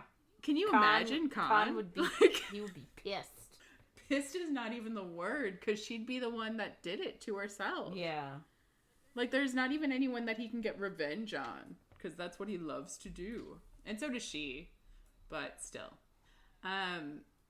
So she's just like, I'm fine. And she keeps climbing, and she pushes her memory into the icy lake, and she pulls herself onto the landing. And she walks over to where the moon plume is, and she sees a black mesh mask that was ripped by a talon. And something inside of her pays attention. And I'm like, it's the other. And we think that the other is her dragon. And her dragon is like, someone could have put a fucking mask on me. And I wouldn't have been blinded.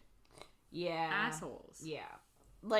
I'm hoping that just maybe 130 years ago, maybe they didn't have these masks. Yeah. Maybe they're a new revelation. They might be. So then she sees the moon plume is trembling and emitting a dull light and has so many welts. And Raeve is devastated. And there's untouched meat and water. And it starts to rain. And Raeve just thinks the sky is crying for you. Aww. And then she talks to the moon plume and says, I have them too, but you can't see them anymore. And we're like, oh, she's opening up about her scars. Can the dragons all see them? Because you need to have dragon sight to see all of her healed scars from a flesh thread. So, can dragons see them? I wonder. Yeah, I don't know. I feel like obviously everybody can see them if a dragon blows fire near her. Yeah. So dragons are more likely to see them because they're the ones blowing the fire and everyone's cowering. Correct. But I don't know if, like, can they just see everybody's Yeah, that's what I'm wondering. flesh threads? Yeah, that's a really good question. I wonder if we'll get that. It'd be interesting to include. Yeah. Like, I do wonder. So, obviously, we think the other is Slatra. Mm-hmm. If Slatra makes it back into a dragon's body, will we get her point of view just for, like, a page or something? And she'll be like, oh, look at all of her scars. Yeah. It would be sad. Yeah. So then Raeve says that the pain never goes away no matter how hard you pretend, which is the opposite of what she told Kaan, because Kaan said, who hurt you? And she said, I was just made stronger. Yeah. Like something along those lines. She was like, I wasn't hurt, I was made stronger, which is exactly what the Scavenger King called it. He was like, this is making you stronger. Oh, yeah. Yeah, that's true. But now she's admitting that the pain never goes away. And, like, I guess both can be true. Can I be honest about something? So, when I first sort of read... I skipped for, like, I remember I told you that as I was reading this story, I was taking my notes for the last bit, and then I did read ahead slightly. Mm-hmm. And I read the part with the Scavenger King, but I'll be honest, at the time, I didn't realize that that was a fourth king. I didn't really either. And it took my second read through. I, honest to God, thought that the Scavenger King was just Tyroth. So, like, that whole scene with her being tortured. Interesting. I thought it was Tyroth torturing her, and that's what she was dealing with after her marriage. Oh. And it was really, really sad. It's still sad, obviously, but it has a completely different connotation to it, knowing sort of after my second time reading through that section and realizing that the Scavenger King is like a separate entity and that this was most likely done after her death. You know what I mean? Yeah. Like this is after she fell, back when she was like Raeve. Yeah. When she first became Raeve. Yeah. Because Fallon taught her how to write her, how to speak and read and everything again. Yeah. So like the fact that it's happening, like, it just adds a different layer to it. Yeah, that's really funny because I assumed, obviously, because she's so afraid of fire, I assumed that this was all since she became Raeve. But I thought, oh, geez, what the fuck was that? I thought he just called himself the Scavenger King. I didn't realize that he actually, like, was related to anybody. Right. Until the epilogue. Yeah. And then I was like, oh, wait, what the fuck is going on? Yeah. Which was more the opposite. I thought that her fear of fire came from before, and that she didn't really have, like, a reason for it, and she just was. Oh. Like, I didn't think she knew why she was afraid of fire. I just thought it was ingrained in her, this fear of fire, which actually led it more to me thinking it was Tyroth who scared her with fire, because he would torture her. Anyway, so yeah. Yeah, no, it's so interesting, like, looking at different readings of it, because, like, yeah, I never really thought it could be Tyroth, but I can see that would make sense. That's funny. So she then tells the Moon Plume that she thought the creators were punishing her for something, and that's probably true. And she keeps moving closer as she's talking, and she says that she failed her Moon Plume Slatra phases ago. And, like, she starts to cry. And then she touches this Moon Plume, who we know is Larry, but she doesn't yet. And she feels the flesh, and it's biting cold, and it feels like home. And Raeve says that she thinks that they were supposed to find each other. And she says, no one will ever hurt you again. I'm like, how can you promise that to somebody? But also, so, like, does this mean that the dragon is just hers now? I think it's gonna be, yeah. But, like, I guess, is this moment her being like, I'll never let anything hurt you again? Is this, like, Leary being like, yeah, sure. Like, I think it's, like, over the time that they bond together coming up. But I think, like, it's the start of it. yeah. I just think it's wild to ever tell anyone or anything that you'll never let anything hurt them again. I understand the sentiment. I just don't think it's possible. No. Which I know is not the point, but my brain is so literal. Yep.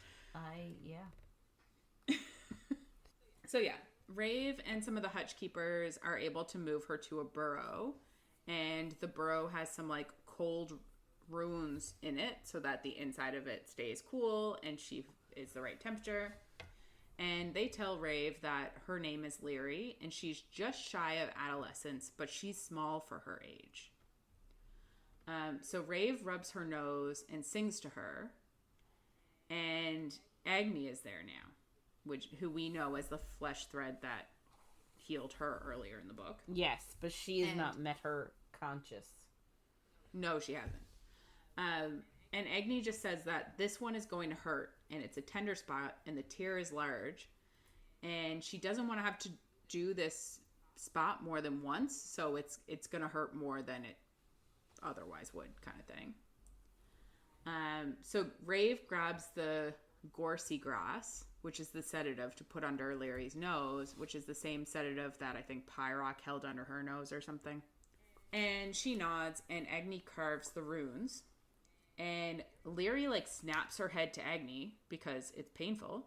But Raeve calms her in the southern tongue. Oh, my God. And Agni's just like, oh, you can speak the southern tongue? And Raeve is like, no, I can't. And she's like, well, you're doing it fluently. Yes, you just did. Yeah. Oh, funny. Yeah, and she's like, oh, shit.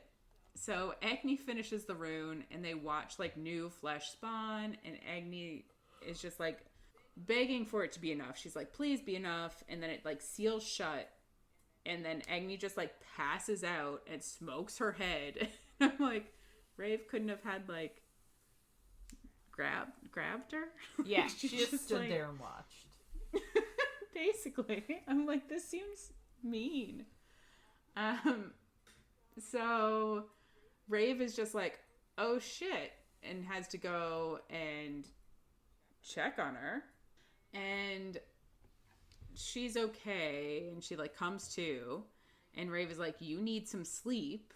And she, like, knocked a bunch of her shit over, because she has, like, a whole bunch of tinctures and stuff. And Raeve is just like, I'll clean it up, you need to sleep. But Agni apologizes because she can't go any faster. And she tells Raeve she knows how hard this is for her.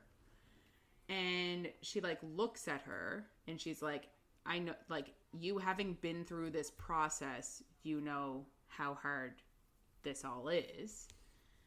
And Agni says that Raeve shines brighter than Leary. So Raeve has had more flesh threading than Leary.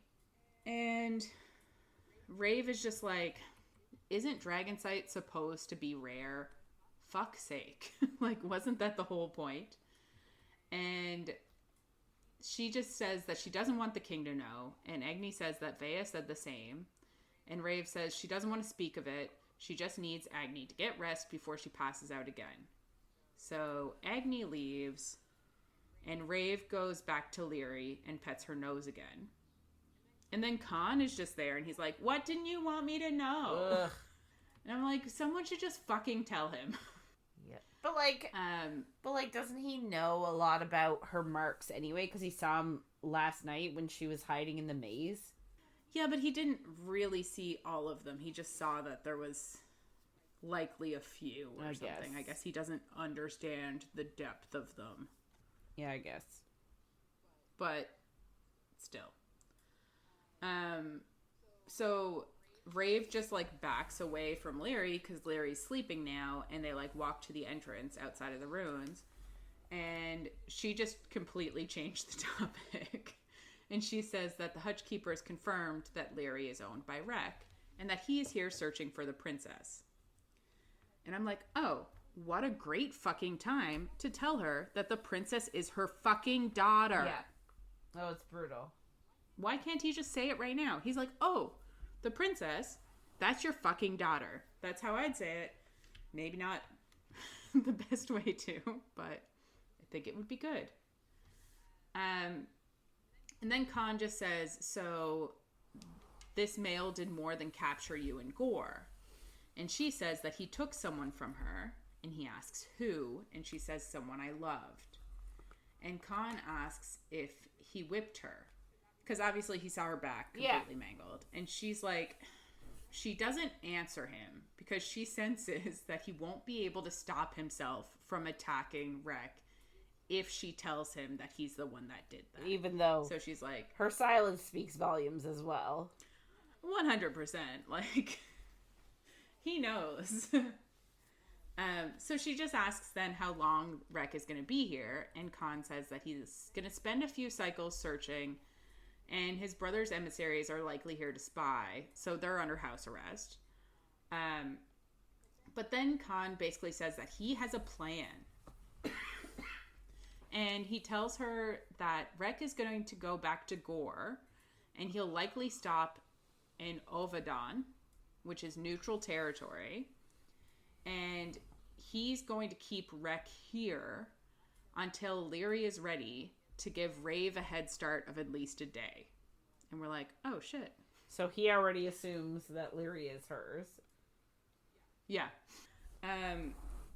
And Raeve kind of thinks in this moment, like, he's not shackling her, which is all she's known in the 23 years she's been back.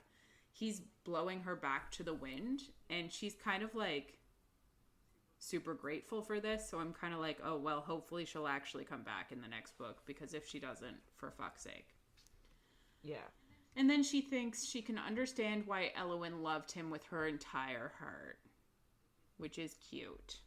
And he kisses her temple and says, come back to me, Raeve. Come back to us. Like, him and, come back to him and Vea? Is that the us? Yes. Or him and Rhaegon? Yeah. Maybe. So we do a diary entry now, and Elluin is 20 years old. Surprise, surprise. So she's flying across the plains, and she does have a storm cloud for Slatra, which is better than last time. And she left a note for Kaan that we've heard a lot about, and the note says that she had fun, but Tyroth is a more gifted sire and what she needs to breed healthy younglings to maintain her family line and the Ether Stone. I mean, if he knew her at all, he would know that that's not true.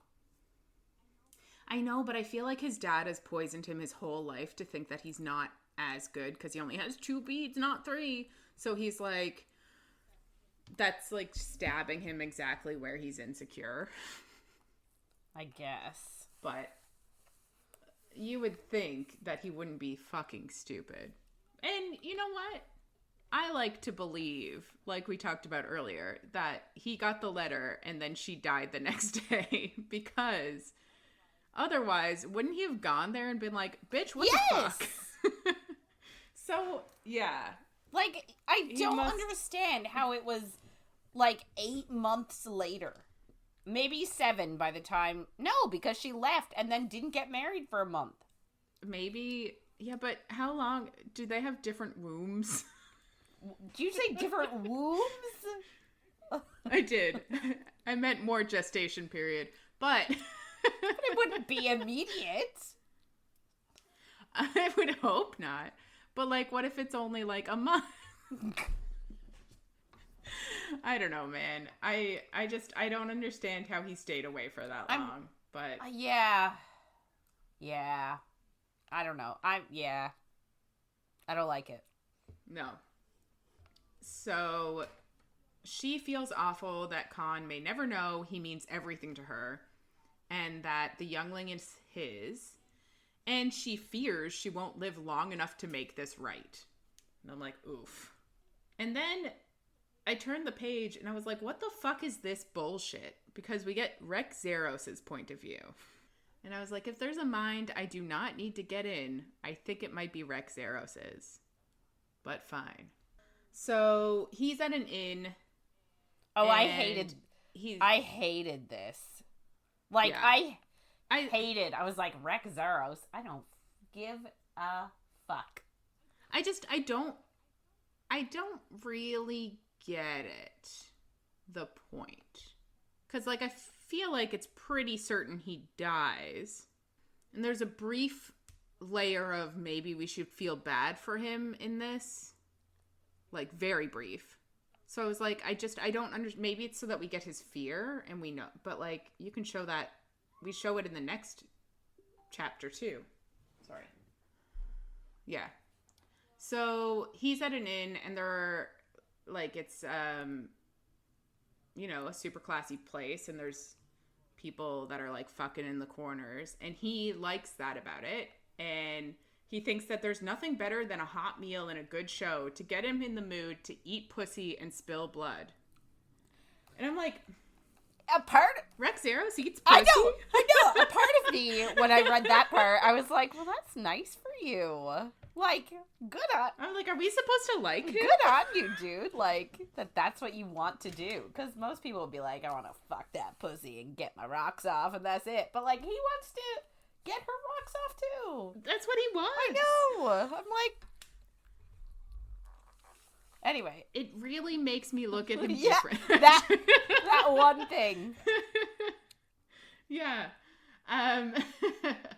So, Taros is a guy with him, and he's the one whose dragon he rode here on. So I guess Kaan lent him Taros. I don't know who Taros is. He's just a guy. He's pretty quiet.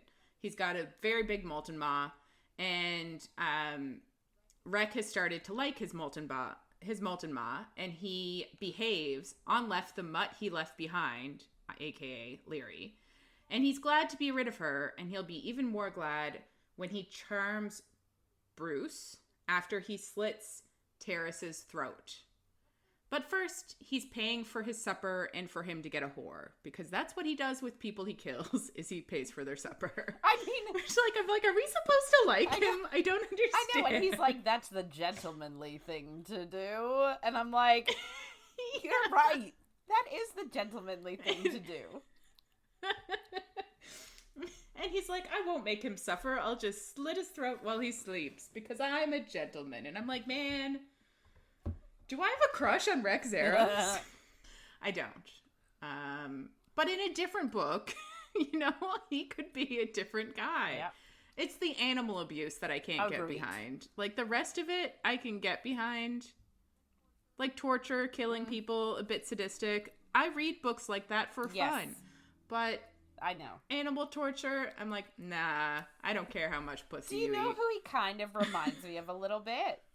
Who? Minus the animal abuse and being like a terrible person. The guy from Quicksilver. Not the main guy. The side guy. That she had sex with once. That... Oh! What's his name? Starts with a C. In my brain, I'm like Carter or something like that, but I know that's not it. I'm like Caden. I don't know what his name is, but interesting. Yeah, I can see that. Like, just, you know. But yeah, apart from the animal abuse and the fact that he's like a bad guy.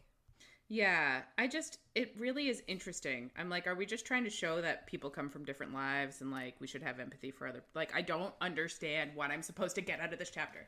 Anyway, whatever. So Rekk orders the food and then he orders a whore with blue eyes. Ooh. And I was like, Raeve have blue eyes? Yeah. Is he thinking about her? Maybe, but he did say that he wants someone sturdy. Didn't he say like something about wanting someone sturdy that can scream and like take it? So like, is he planning on hurting her? Oh no, I don't remember the sturdy part. Maybe he did say that, but he said he wanted the floor cleared that he's on so that she could scream. The bitch can squeal without anyone listening. Yes. So it does sound like he's planning to hurt her. Which is why I was like, is the blue eyes because he's thinking about Raeve? And I'm like, interesting. Yeah, but like, I didn't take it in a sexual way. Like, I did. But, like, so I did and I didn't. Because obviously he wants to eat some puss. Brutalize. Eat some puss. Yeah. But then he seems like he also wants to hurt someone. So I feel like the blue eyes is for the hurting purposes, not the puss purposes. Yeah. I'm just sad, I guess, that Rekk Zharos got the line that something is putting him in the mood for eating pussy and killing people. I feel like someone better should have had that line. Someone we actually like. Yeah. Anyway, not the point. But also, is it not Raeve? Is it the princess he's thinking about? Oh my god, yeah. But then why? Oh yeah, well I guess he would still want to hurt her because he's a sadistic asshole. Oh yeah, no, you're right. 100%. But I didn't think of that because my brain is only on Raeve. That's all I care about. Now we're thinking about it. Yeah, no, definitely, because then he mentions it. Like yeah, he does. He's also at the moment just watching somebody get fingered topless on the bar, and I'm like, that sounds fun. like a and he's great like, time. Yeah, like I would, like sure. You wanna, let's go. Let's go. Don't threaten me with a good time.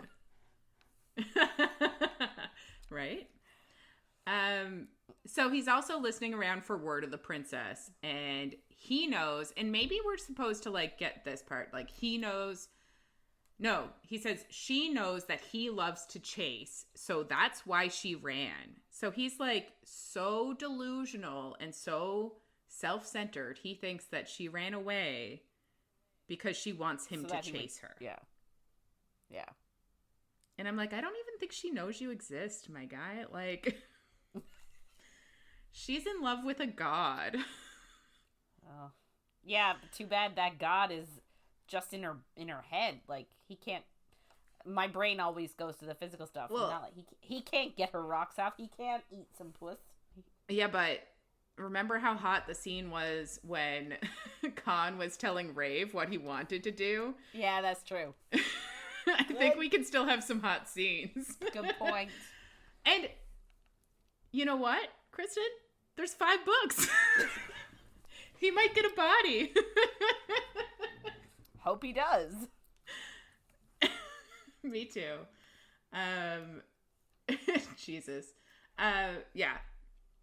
And he also says that when he finds her, he'll give her what she refuses to admit she needs.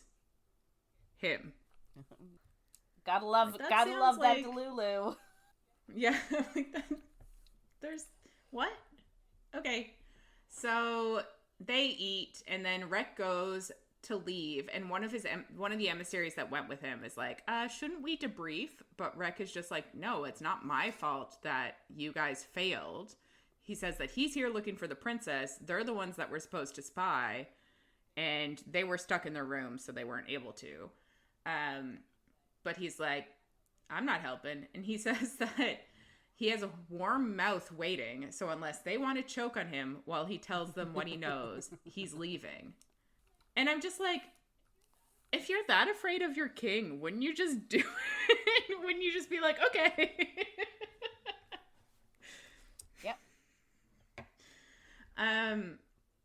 Maybe Tyrell's not as scary as he seems. And then they just say that they'll debrief tomorrow.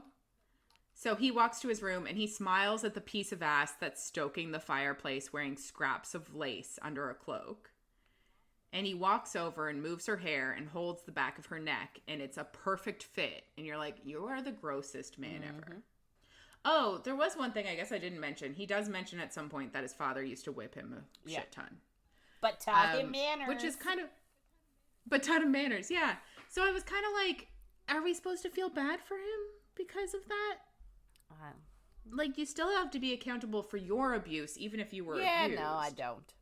I was like, I guess it's explaining why he is what he is. I don't know. I feel like that's always what they use. It's like the token, like, this is why this person's terrible, because they had a terrible childhood.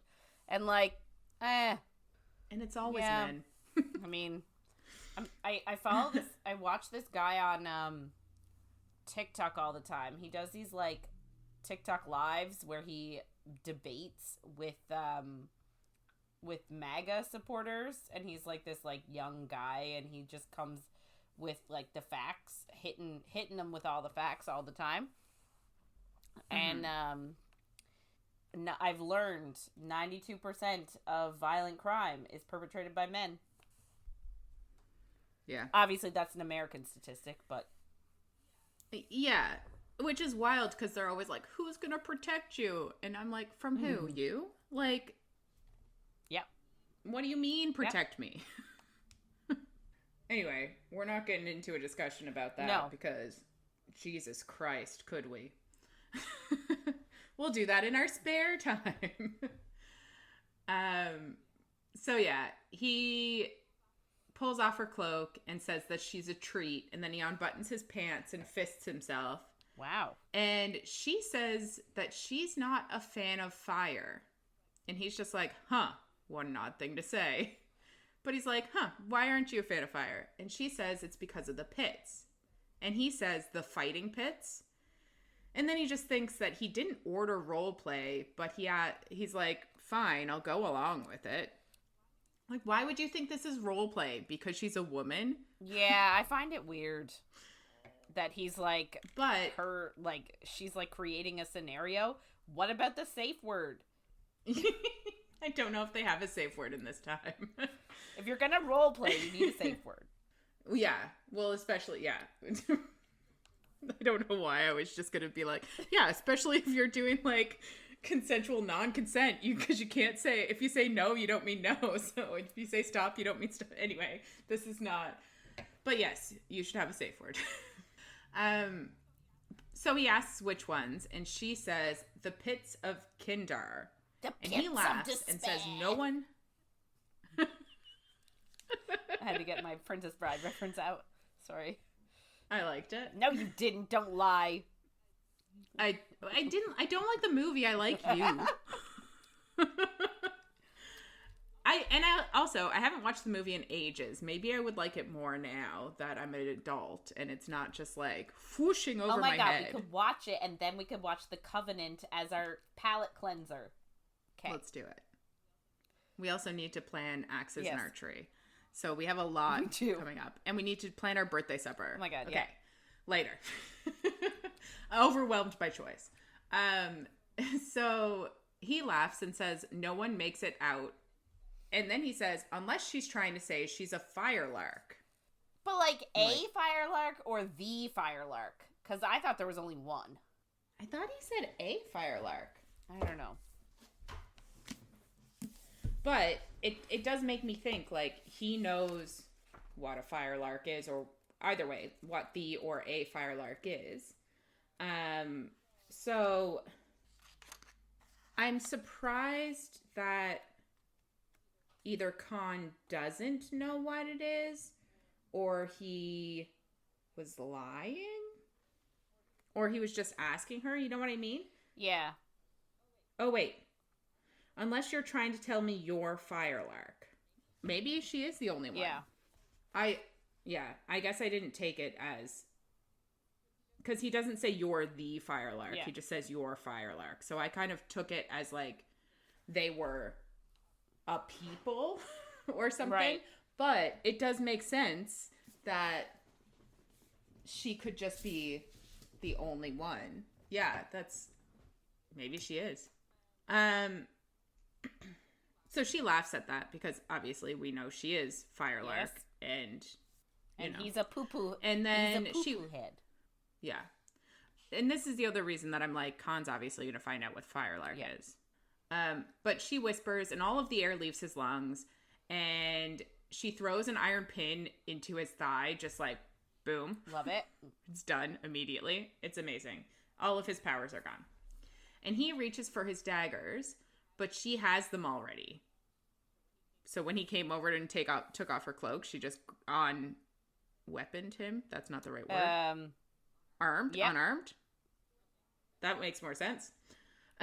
We're great at words. And she throws... I know. She throws all of his weapons in the fire. And he realizes that she was hunting him. And he goes for the door. But the handle is gone. And he reaches into the hole. And there's razors in there. And he, like, cuts his fingers up. And she hits him on the head and knocks him out. And I love it. Yeah, we're here for it. I kind of wanted it to be more explicit of him realizing it was her. I know. In his point of view. Because he realizes in the next point of view that it's her. But I wanted it from his point of view of like, oh my God. And he kind of had that moment of like, she's hunting me. So now we get the other's point of view. And the other straddles Rekk Zharos. And she's wondering where she should start. Because there's so much to play with and they have all night. So he's currently bound on the pallet. And the other thinks it's quiet inside of her head because the one she loves did not fall easily and only went still and quiet when the other packed her in a tomb of ice to protect her. And the other thinks that Rekk Zharos must suffer a similar fate he bestowed on his dragon, and Raeve would have struggled because Raeve is just a hatchling. Like, something. So the other slaps Rekk and like snaps his head back, but he wakes up and his blue eyes are nostalgic to the other. And I'm like, does he have some relation to someone? Is there going to be like some line somewhere with him? Why are we talking about his blue eyes? And we were talking about, I assume, Rave's blue eyes. Like, there's something going on. But the other thinks that she'll remove his eyes before the end. Yeah. And he says something around the gag, and she thinks that he's saying, you're dead, because obviously she was eaten by a dragon. He thought she died. And the other thinks, strictly speaking, he's not incorrect. So I'm like, everything is pointing to Slatra. Yeah. And like a little bit later, even more so. So she gets a fire poker, and she says that she saw what he did to the moon plume and how the moon plume wailed. And she brings the poker to his left eye, and she singes his lashes. And then she pulls it away, and she says that he protected her eyes, though, and that was a nice mercy. And that she didn't get that. So obviously, it is Slatra. This is our 100% confirmation. It is Slatra. That it's Slatra. Yeah. Then she marks his chest with the poker, and the smell starts to make her hungry. But she thinks that she can't eat him because Raeve really didn't like it last time when she bit off his finger. And she's using her body, so she should be more considerate. Yeah, I loved it. Which I absolutely love. It's so good. I just love it. Me too. So the other says, Slatra says she understands how Leary felt. And she's here to show him how Leary felt. And he just pees himself. So she marks his chest again and says that she's going to use his spurs to dig holes all over his body and then slash what's left of him with his whip. And she digs her poker deeper into him. I know, me too. So Rekk looks around, but there's nothing to help him. And the other thinks that the one she loves was thorough. And I do kind of feel a bit bad that Raeve isn't getting any of this herself. I know. I'm also annoyed. Like, she wanted revenge so bad, and she is not gonna... She's getting it, but not really. Yeah, like, she orchestrated all of this, but she's like... I don't know. I do feel a bit bad for her. And then the other whispers, and flame flutters to her hand, and she can feel Rekk's surprise because that means that she has 3 beads because he knows about Boulder and Claude and now Ignos. And she thinks that he doesn't know it's actually 4, and neither does Raeve because the other actually absorbs Ignis's...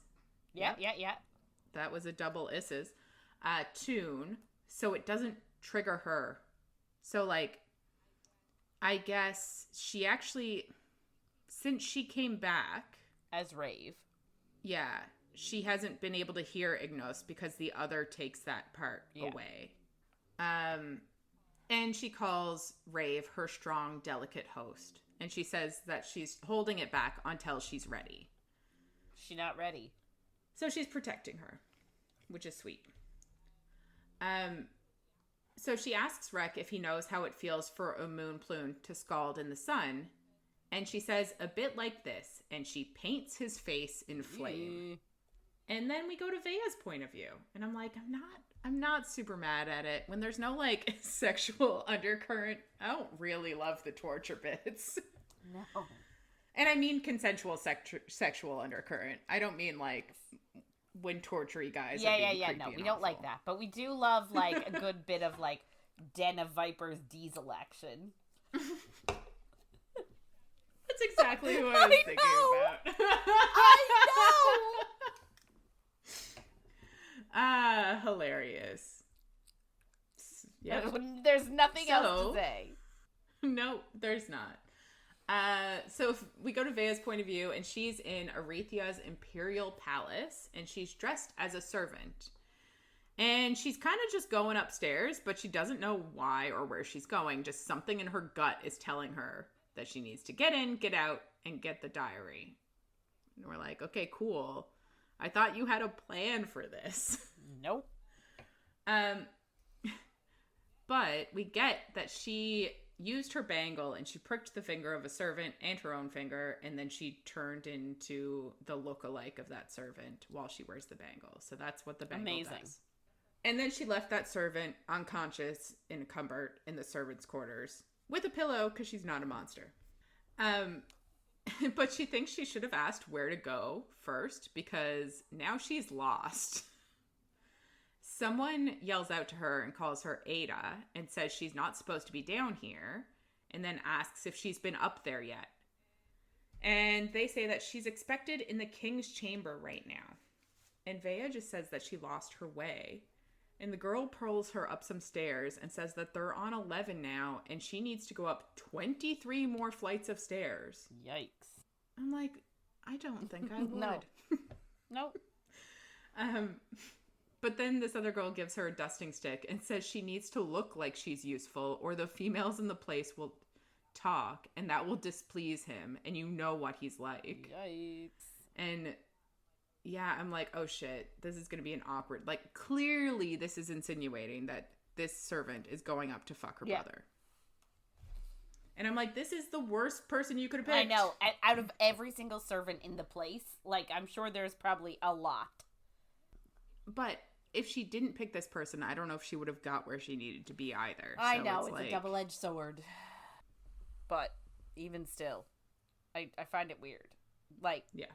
That out of every single servant in the place, unless you just happen to pick the one that your brother has chosen for this moment to fuck. Well, that, yeah, that too. Because I'm like, maybe he's just fucking like 70% of the servants. I mean, we find out in a little bit. I mean, well, actually, we don't. He very well could be, but we do find out in a little bit that there's a bit more to it than that. Yeah, exactly.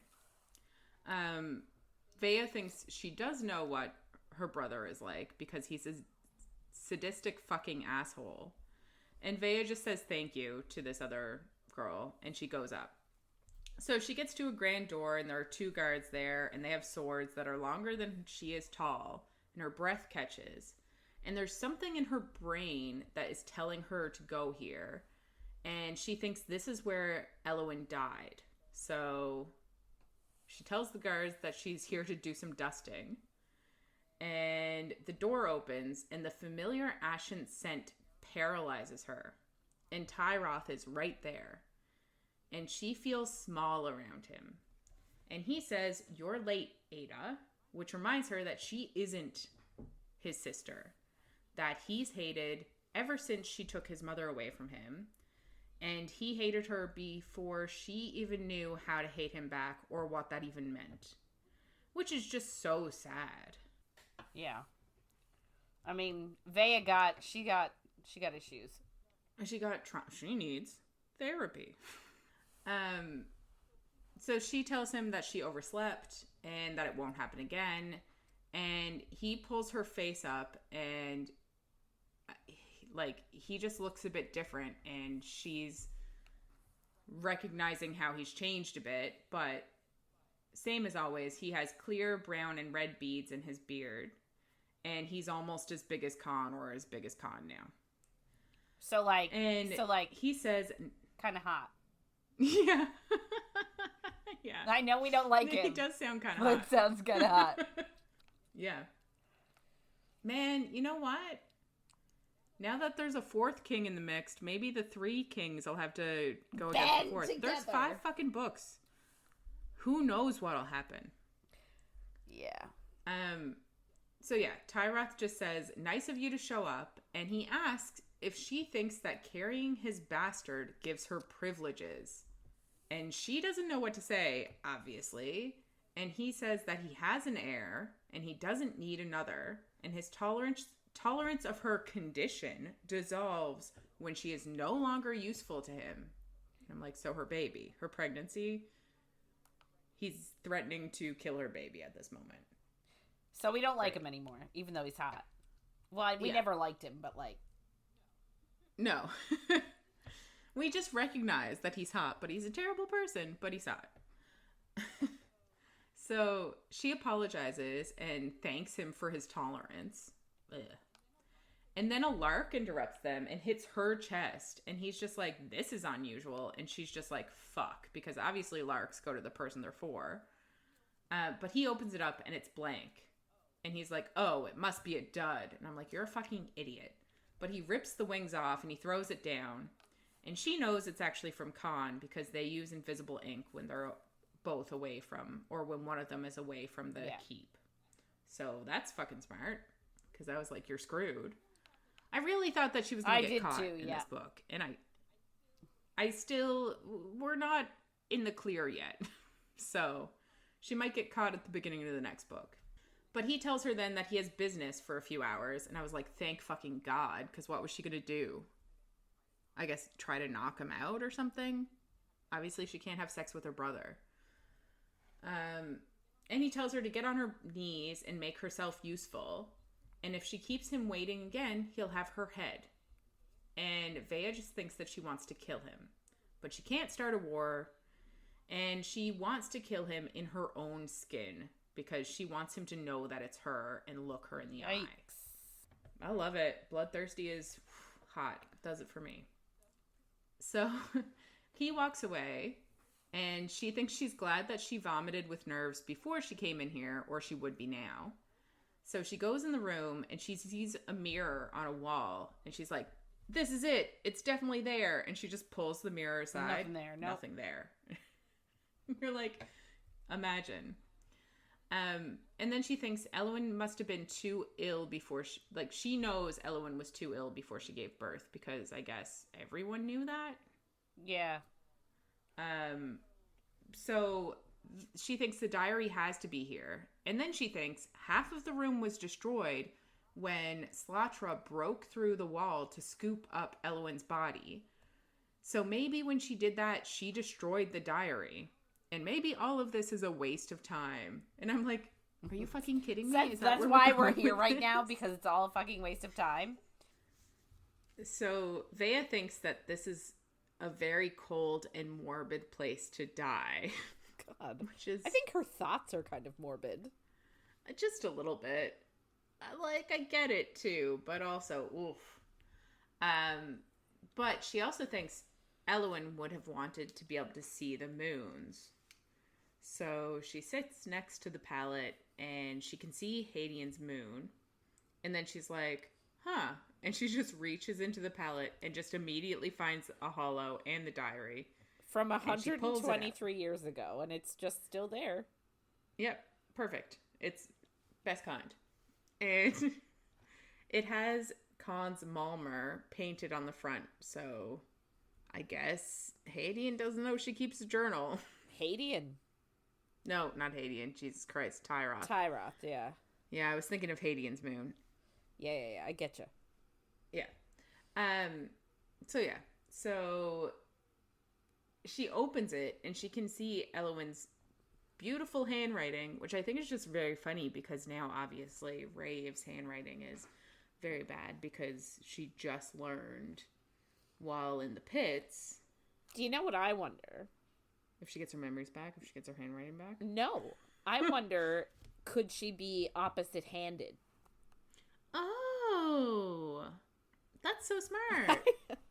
Like, maybe Yeah. she learned from Fallon, who is one hand, so she learned with the same hand, but maybe she actually should be writing with her other hand. Yeah, that's brilliant. Thank you. I like it. I like it a lot. It's a rare occurrence, but it happens that I sometimes have a decent idea. Listen, if Sarah A. Parker is listening to us right now, I think she's going to put it into her next book because if it's fucking not, brilliant. if it's not written into the sequel or one of the 5, it should be. Yeah, that is, I like that a lot. So yeah, Vea flicks to the end and she reads 3 entries and immediately regrets it. I just think, one, and we sort of talked about this before, that we didn't. I think we talked about this off screen because no, that's what I mean. Like, we talked about it before, off mic. Yeah. About how wild it is that she's like literally sitting in someone else's skin. Her brother left. Who knows when he'll be back? Who knows if somebody will find this forgotten girl in the closet? Like, and she's just deciding, I'm just gonna read the diary here and now. Like, yeah, get the fuck out of there and then read it. Yeah. Because she even says she doesn't have time to read the whole thing, so she skips to the end. And I'm like, if you left, you would have time for the whole thing. But you don't have time for the whole thing, so can you please just get out? Just please get out. Because I don't want you to get caught. Just get out. I'm just like, do you have a way to call your dragon? Because just jump out the balcony and yes! But I feel like then everyone, because everybody knows everyone's dragons, I feel like. So I feel like if someone saw her dragon fly close to the castle, they'd be like, what's Vea doing here? I didn't know she was here.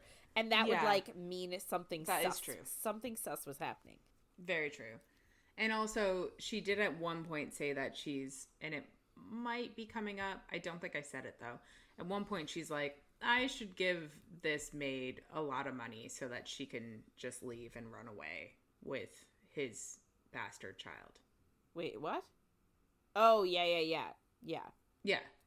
To the maid girl, yeah. Yeah, and she should, and then I think before she even looks at the diary, she's like, okay, get the diary, wake up the maid, get her to get the shit up here so that she's here when he gets back and he doesn't get angry. Yeah.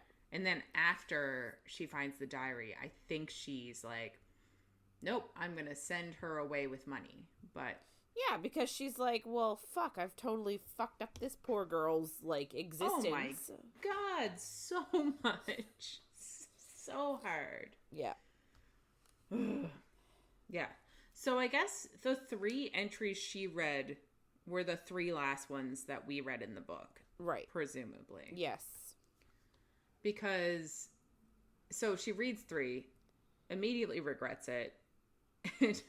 She thinks she shouldn't have read it here, but then she reads the last one. And I'm like, yes, think about how much you regret it and keep going. Why not? Yeah. You're all of us. So, obviously, diary entry, Elluin, she's 21. And the diary entry is, every cycle she grows bigger but weaker, almost too weak to reach the diary. She then says, if Tyroth suspects the babe isn't his, he hasn't let on. But they also don't talk to each other, which is great. And blood laces. Okay, this is going to sound bad. Like, okay. Obviously she had to have sex with him. Of course, yeah. I wonder how it was. How are you going to convince a guy? Yeah. Do you think... I just wonder how it was. Yeah. Do you think he eats pussy or is he a little bitch? I don't know if he's a Rekk Zharos. Yeah. May he rest in peace. We assume. That's true, actually. We don't even have confirmation. No, and that's why I wonder, like, if we're getting a point of view from him that's supposed to make us maybe feel some sympathy for him, is he gonna get a redemption arc? I don't know. I can't imagine Slatra, like, not doing Not. like, not finishing him off. I know, me She was neither. really mad. Real pissed. So, But maybe like, he's just really good. at eating the puss. Yeah, exactly. Can I be honest? I really hate that phrase. But for some reason, the fact that I hate it makes me want to say it more. I'm like rebelling against myself. That's fair. You should always rebel against everything. Oh, God. How many times have I said it this episode? Should we name the episode? We can. We can do that. Oh, God. Anyway. Yeah. Moving on. So, yeah. She just said he doesn't suspect the babe isn't his. And then she says, a blood lace is coming. And if you look up what blood lace is, it's someone who is gifted with a unique power over blood. They can source family origin, use someone's blood to make them hurt or feel pleasure. Which is interesting and I think may come up in other books. But in this instance, she says that she knows the blood won't draw to Tyroth. It'll draw north to Kaan. Because obviously the baby is not Tyroth's. Yikes. So if a blood lace is coming... Yeah, I don't know. Like... Obviously he's going to realize... So I guess I'll finish this diary entry and then we can get to it. But, so... She says that in the diary entry, she can't do much except sometimes she can slide off the pallet and she can sing to Hadian's moon and she swears that it sings back to her and she wants to curl up with Slatra now, but she can't get to her. And she's stuck on the pallet that her parents died on, where she pretended to conceive this child, and this pallet used to be filled with love and song, and now it reeks of death and pain. Yikes. And she feels a battle coming, and she doesn't think she'll survive. And she whispers goodbye to Hadian's moon, and she climbs back onto the pallet, and she thinks that she won't rise from it again. And then we go back to Vea's point of view. But my assumption from all of this is that Tyroth got a blood lace. The blood lace said, this child is not yours. Yeah. And he stabbed her in the heart. Because Vea, or Agni told Vea that she had a wound to her chest that was healed without flesh threading. So I assume that's the wound she had when she went up into the moon, and then slowly Slatra healed her. Yeah. But it's not what they were told killed her. I think everyone else was told that childbirth killed her. Yes. And she actually died because she was stabbed. And I think it is because Tyroth knows that she's not his child. But, like, what I sort of don't understand is, by all intents and purposes, we've heard that Kaisari, like, has a good relationship with her dad. Well, we're gonna find out That below. someone thinks that. Yeah. Yeah, but, like, when we heard the first time we met her, when she was talking to Kaan, when we had his first point of view, she was talking about, like, having tutors that would beat her and, like, how her father is shitty and stuff. Oh, okay. Like, so I'll be don't honest. I don't remember that far back. Yeah, that's fair. This book has taken forever. No fault of the book. I've actually very much liked it. Yeah. But it does, I feel like we've been reading it for a while. Okay. But I think maybe he's wrong, but still it's like... Okay. Yeah, it's interesting. But that's just my... It's a good theory, though. Yeah, that's my theory. I'm not really sure. But, like, you would also think, though, that Tyroth would have, like, seeked retribution on Kaan. Like, how would he go this long without revealing? I know that my daughter is actually your daughter. Yeah, but Kaan doesn't know. So what's the gain to give that away until you need it? I guess if he's being like crafty. And maybe he's like, Kaan's fucking strong. maybe this heir of mine will be great. Because earlier he said that he has an heir. He doesn't need the bastard child. Yeah. So I assume, originally I was like, oh, he thinks it's his daughter. And then when it came to this part, I was like, oh, maybe he knows the truth. Yeah. But he also is like fine with it for nefarious reasons. I don't really know. And I'm sure we'll find out in the next book. That's how these books end. Yeah.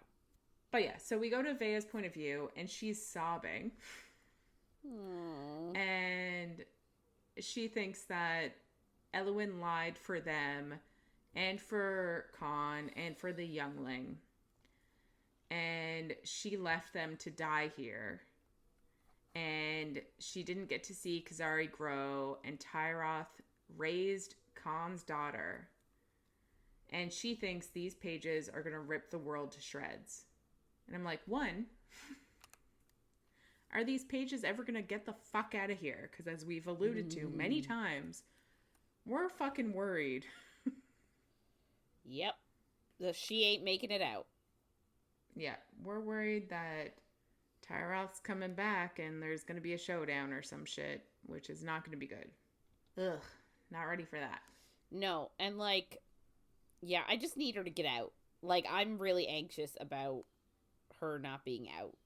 Me too. Like, super anxious about it.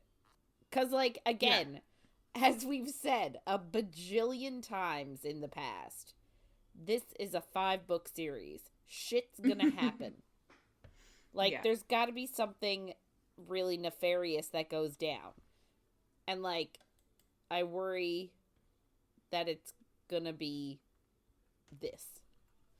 That Vea is gonna get trapped. And, like, I care about Vea. Because we've had her point of view a few times. Like, you know, not that I don't care about Kazari, but to be honest, we don't really know her. I finished the book and I was like, who the fuck's Kazari? When I looked something up the other day. Yeah. So, like, the epilogue, it hits, but it doesn't hit like if she were a main character. Exactly. And you know what? I'm totally okay with it. Me too. Totally because happy I'm sure next book I'll read and I'll come to love her as her own character. Yes. And then if I reread the first book, I would be heartbroken. Yeah. But at least I won't have had to fucking wait for the second book. Precisely. So. Yeah. Ugh. No, we're very content with this epilogue, but I'm very anxious for Vea to get the fuck out. Well, yeah, because so at this point, her and Tyroth possibly are the only ones, if Tyroth knows, are the only ones that know that Kaan is the father. Yes. Obviously, Raeve has no fucking idea. And you can tell Raeve that she has a child, but she's not immediately going to think it's Kaan's. Yes. She's going to obviously think it's Tyroth's. Yeah. Because Tyroth has raised the child, you know? Yeah. Yeah. So, we go to the epilogue now. Oh. And it's this... But do you know what I will say? Do you know what hits... What does hit harder? What? Knowing now that Kazari is Elluin's child and Kaan meeting with her at that cafe or whatever. And like, he definitely is all in his feels because that's Elluin's child. Yeah. Not even thinking that it's his too. Like, yeah. Think about how intensely he loves her and how much he's like, how much he must have cared for her just for the fact that she belonged to Elluin. Yeah.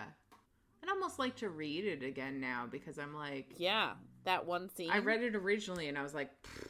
Yeah, what the fuck? Who cares? Yeah. I was like, who are you? Why should I care about you? And then it came to her and I was like, More people. Yeah. I don't care about you. I don't care about you. I don't care about you. Bring me back to like, Raeve, I assume please. you're the main male character, but you're not giving me any indication. Yeah. Yeah. I'll read it before the next one. Yeah. Yeah. So yeah, no, the epilogue is from the Scavenger King's point of view. And he watches the girl in the cage, and she's talking to someone, but that someone is in her head. And she looks like his firelark, and it's an uncanny resemblance, but her eyes are softer, her skin is a bit darker, and his firelark came to him without words. And she has plenty that make no sense to him. So I'm like, she's talking to the ether guy in her head, yeah. The love of her life. The god. And the king thinks that her eyes are tired because of the diadem on her brow, and she cries, and that's another difference between his firelark, because his firelark never cried, she only consumed. Yikes. And he says that this female was raised in a palace with a loving paw to speak for her. And I'm just like, is he just assuming this, or is that something, like, I just thought that he was assuming it. But I don't like the whole speak for her bit.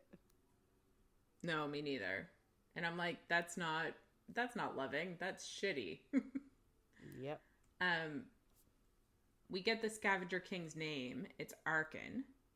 So he walks over, and she says, "You will release me." And he looks at her, and she has so many more comforts than most of his prisoners. She has a blanket, a straw pallet, a tray, a bowl, like all this shit. And he thinks she is his niece after all. Ugh. Not that any of his half-brothers know he exists, but they will. And I was like, two things. Because, one, I was like, I didn't think, when it came up earlier and he was calling himself the Scavenger King, I didn't think he was actually related to them. I didn't think he was actually a king. And I was like, oh shit, he's actually related to them.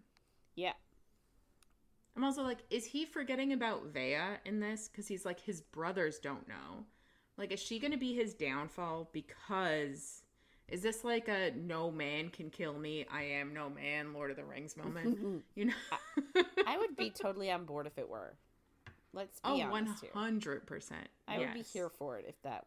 Like, I think Vea's gonna... I hope Vea kills all of the brothers except for Kaan. Yeah, all three of them. Like, because, I hope that's... Yeah. Because Kaan killed the dad, and she's like, how could you? Like, you know, she was like, I wish he had another head I could chop off. So, like, she was pissed that Kaan took that kill. So, I think she needs to get all of them. Sort of like maybe Raeve deserves Tyroth, and maybe even the Scavenger King, to be fair, after we heard the torture. Maybe they can do it together. Yeah, but remember that movie, Mr. Right, that we're obsessed with? Oh my God. And at the end, like, he was like, you got all the big guys, you got all the head guys. That's what he said to her. It's like, he's so happy for her. You got all the head guys. Like, that's you know, Martha, she did a good job. If anyone has not seen the movie Mr. Right, it has Anna Kendrick and, oh God, what's his name? It's one of my husband's favorite actors, and I always forget his name. He does weird shit. He was in Charlie's Angels. He was. And he's so good in that too. I love him so much. I know. He's so hot in that, especially like when he goes from good to bad. Ooh, with that song, the da-da-da-da. Da-da-da-da. Oh, that was good. What is his name? Oh God, I'm looking it up. Sam Rockwell. Sam Rockwell. Yeah. God damn. Yes. So Sam Rockwell. So if anyone hasn't seen it, you should go see it. It's 10 years old at this point, but even still. It's hot as fuck. It is hot as fuck. And like, okay, so I feel like I should preface this by saying it is not, we loved it. It is not your typical quote unquote good movie. Rom-com. But like, not even that. Like, it is. It's a dark romance. There are also, like, several plot holes. Like, some of the acting is not great. Yes. Like, so it is not, quote unquote, what you would consider a great film. However, we love it so much. Everything about it. It is so good. And it is sort of dark romance-y a little bit. Yeah. We're going to add that onto our triple play of Princess Bride, The Covenant, and Mr. Right. Yeah. We'll do it. Start with The Princess Bride, all light and fluffy. Then we'll go into The Covenant because hot and why not? And then we'll finish off with Mr. Right. Why not? Hot and why not? And then we'll finish off with Mr. Right because it's romantic and funny. I love it. Yeah. So good. So yeah. It's taking us ages to finish this. Yeah, sorry. There's very little left, to be honest. So I guess Arkin goes over and he's like, can you just sign your name on this parchment? And she takes it, and as she's signing it, he looks at her skin and he wants to burn it and see if she refuses to scream too, like Raeve. Mm-hmm. Obviously, he doesn't know her name is Raeve. Or does he? I don't know. Like, does he realize that... who she is? Yeah, he might know her as Elluin. But, he knows it's his niece, and he knows it looks almost identical to his Firelark. So, is he putting the dots together? Or is he just so, in his head, in his crazies, that he doesn't? Yeah. And did he know when he caught her originally... who she was? That she had birthed this child, you know? Yeah. I don't know what he knows. I mean, he said that his Firelark would be on the throne with him. Yeah, but she's already on a throne. She was already on a throne, technically. I know, but she died. He said she would be on a throne next to him. So is that because he is a king and wants her to be his queen because of her? Or is it because he is a king and he wants to marry her as she is already a queen? But he wants the burn. He doesn't want the shade. No, I know. But even still. Because he feels like the burn is... his by birthright. Yeah. So we're assuming he's the oldest. But he also seems like he's probably a bastard child. Mm-hmm. Okay, wait. We're going to get back to it. So yeah. He doesn't acknowledge that he's resentful of her life and a pa who dotes on her and loves her. And I'm like, does he actually? Because I really think that he knows the truth and he didn't. I feel like she had a shitty life. Probably. And he's curious to see how she'd fare if she was cast into the Volcanic Plains and told to run with fire nips at her heels and that sizzled her flesh. And if she would build a life and thrive. And we're assuming like he did. That's what he had to do, yeah. Yeah. So she hands back her name, and he thinks that she looks hopeless and decides that she wouldn't thrive. So then he walks to his little office, and he studies his treasures, which are interesting things that he scavenged. And I'm like, is this going to come up? Like, are they going to be like people? Is it cages with people? Oh, God. Is this like Guardians of the Galaxy? Oh, one of those movies where they like... with the collector. Yeah. So he thinks then that like she fell into his lap and asked for him to contact the Burn King. Oh. Nothing about her loving pa, which is handy since the only seat he cares about is the burn, which is rightfully his. And I'm like, did she figure out that she's not the daughter of Tyroth? Did she figure out that Kaan is her father? I don't think so. I can't Does imagine. she just trust him more than her father? Well, she already met Either with way. him. She already met with him once, and Kaan didn't force her to, like, go back or anything like that. He knows she's a runaway and is supporting her runawayedness. So, like... Yeah. Yeah. Yeah. So, he looks at her name, and he sees tiny inside the words she wrote, "Kill the sadistic fuck." It was very obvious, though, because they did a picture in the book. They did. And it was so obviously there. Like, it was very clear. I know. It wasn't hidden very well. I wanted it to be more hidden, but I think they also were like, you should see this. Yeah. I feel like that was an error on the book. I don't think that's the author's error. I think that was like, they didn't do the extra bits as well as they should have. Yeah. I think it should have been less obvious. It should have.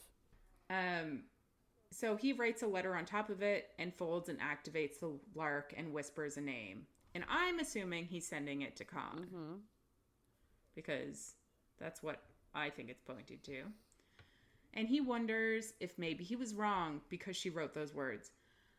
And she would survive.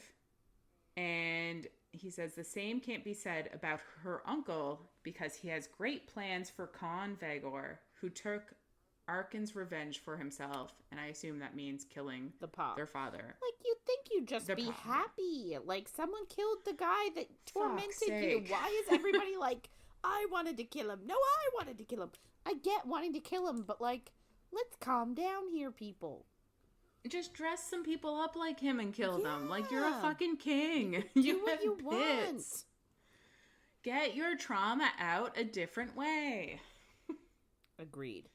So, his lark, we assume going to Kaan, flies out, but it passes another small, wobbly lark with a tear and blood on it. And that lark goes to Princess Kazari, who, like, wakes up. And on the lark's belly, it says knee, which we know as the lark from the beginning of the book. Yeah. I did assume it came from Kaan. I didn't actually think that, like, I didn't think it was from the daughter, but... So what that means for us is that, like, Kazari wrote that little lark to her mother saying, I need you, not thinking that her mother was actually alive. And then it went to Raeve. She kept it that whole time. Wait, do you think that it got to her when she was in these pits? Like, do you think it was... No. We don't know how long she was there, though. I don't think she got it. Like, she could have been there. Right, because, I mean, that lark just got to Kazari, so, like, yeah, fuck. Who knows? But doesn't She could have been there for 20 years and only free for 3 for what we know. Yes. Like, we don't know anything. We don't know anything about the timeline after she dropped. We don't even know how long she's been dropped. 23 years. Oh, we do know that? Yeah, because he's been catching the pieces of Slatra's crashed body. Okay, fine. Yeah. Anyway, but just think now how devastating it's gonna be for Kazari to open that letter and get a no you don't. Yes. That. But at the same time, do we think that she's gonna be like, shit, is my mom alive? Yes. Like, I want to know about the other magic, side. the magic of the larks. Like, can only the person who it's for catch it and write on it and send it back? Yeah. Ooh. So, can it be an inspiring message instead of a very sad message of I need you? No, you don't. Can it be like, oh shit, I don't need my mom. I'm like amazing on my own, you know? Dear sweet God. I hope so, because I don't want them to start on a bad foot, because fuck, I don't want to read that. Yeah, the emotional turmoil would be significant. And don't want to. So I guess this is the end of the book now. That was it. And I could safely say that both of us really liked it. I'm speaking for you at this point, but that's fine. Speak for me all you want. So we both actually really liked it. And I know you feel the same. Like, we both really enjoyed how the ending ended.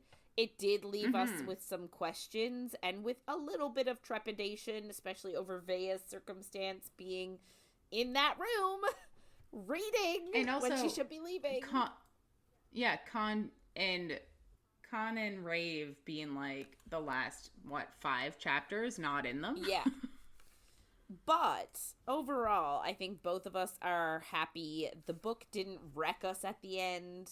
like No. some Yeah. other books, like, you know, Fourth Wing tends to do, or the Empyrean series, I guess, not just Fourth Wing, but the whole series tends to, like, leave us, like, completely destroyed at the end. Empire of Storms left us completely destroyed, and there's a place, a time for that. But I which will probably be book 4 of 5 in this fucking series of 5 books. Sorry, guys.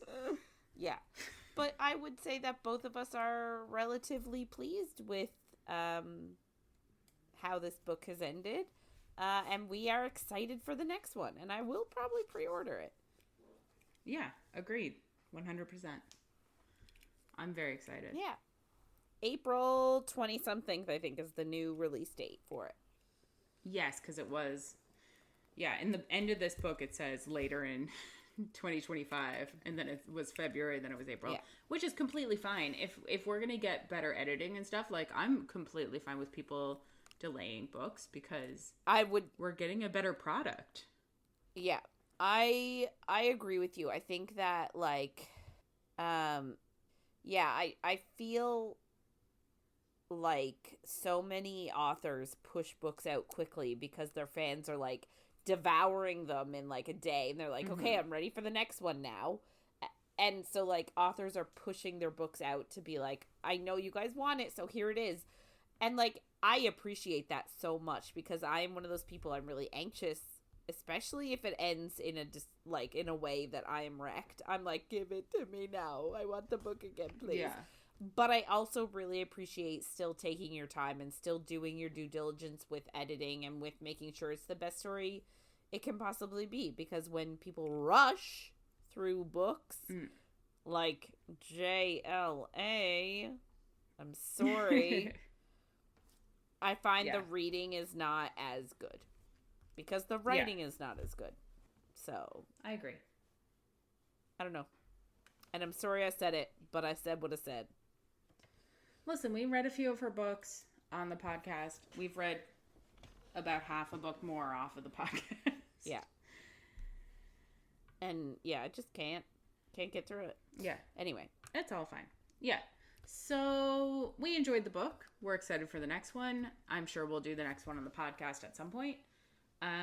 But that is going to wrap it up for this week. If you want to get in touch with us and share your thoughts on anything you heard in our episodes, or if you have any book suggestions, please reach out to us by email at coffeeandcoread@gmail.com, or on Instagram or Facebook at coffeeandcoread, and coffee.coread on TikTok. So next week, we're reading a new book because it's November, so why not? What? We are going to be doing Guild by Raeve and Kaan, chapters 1 to 8. So make sure to follow along. And if you're enjoying our chats, don't forget to follow, rate, and review wherever you get our content. Thanks for listening, everyone, and we'll see you on the next page. And happy Halloween! Woo!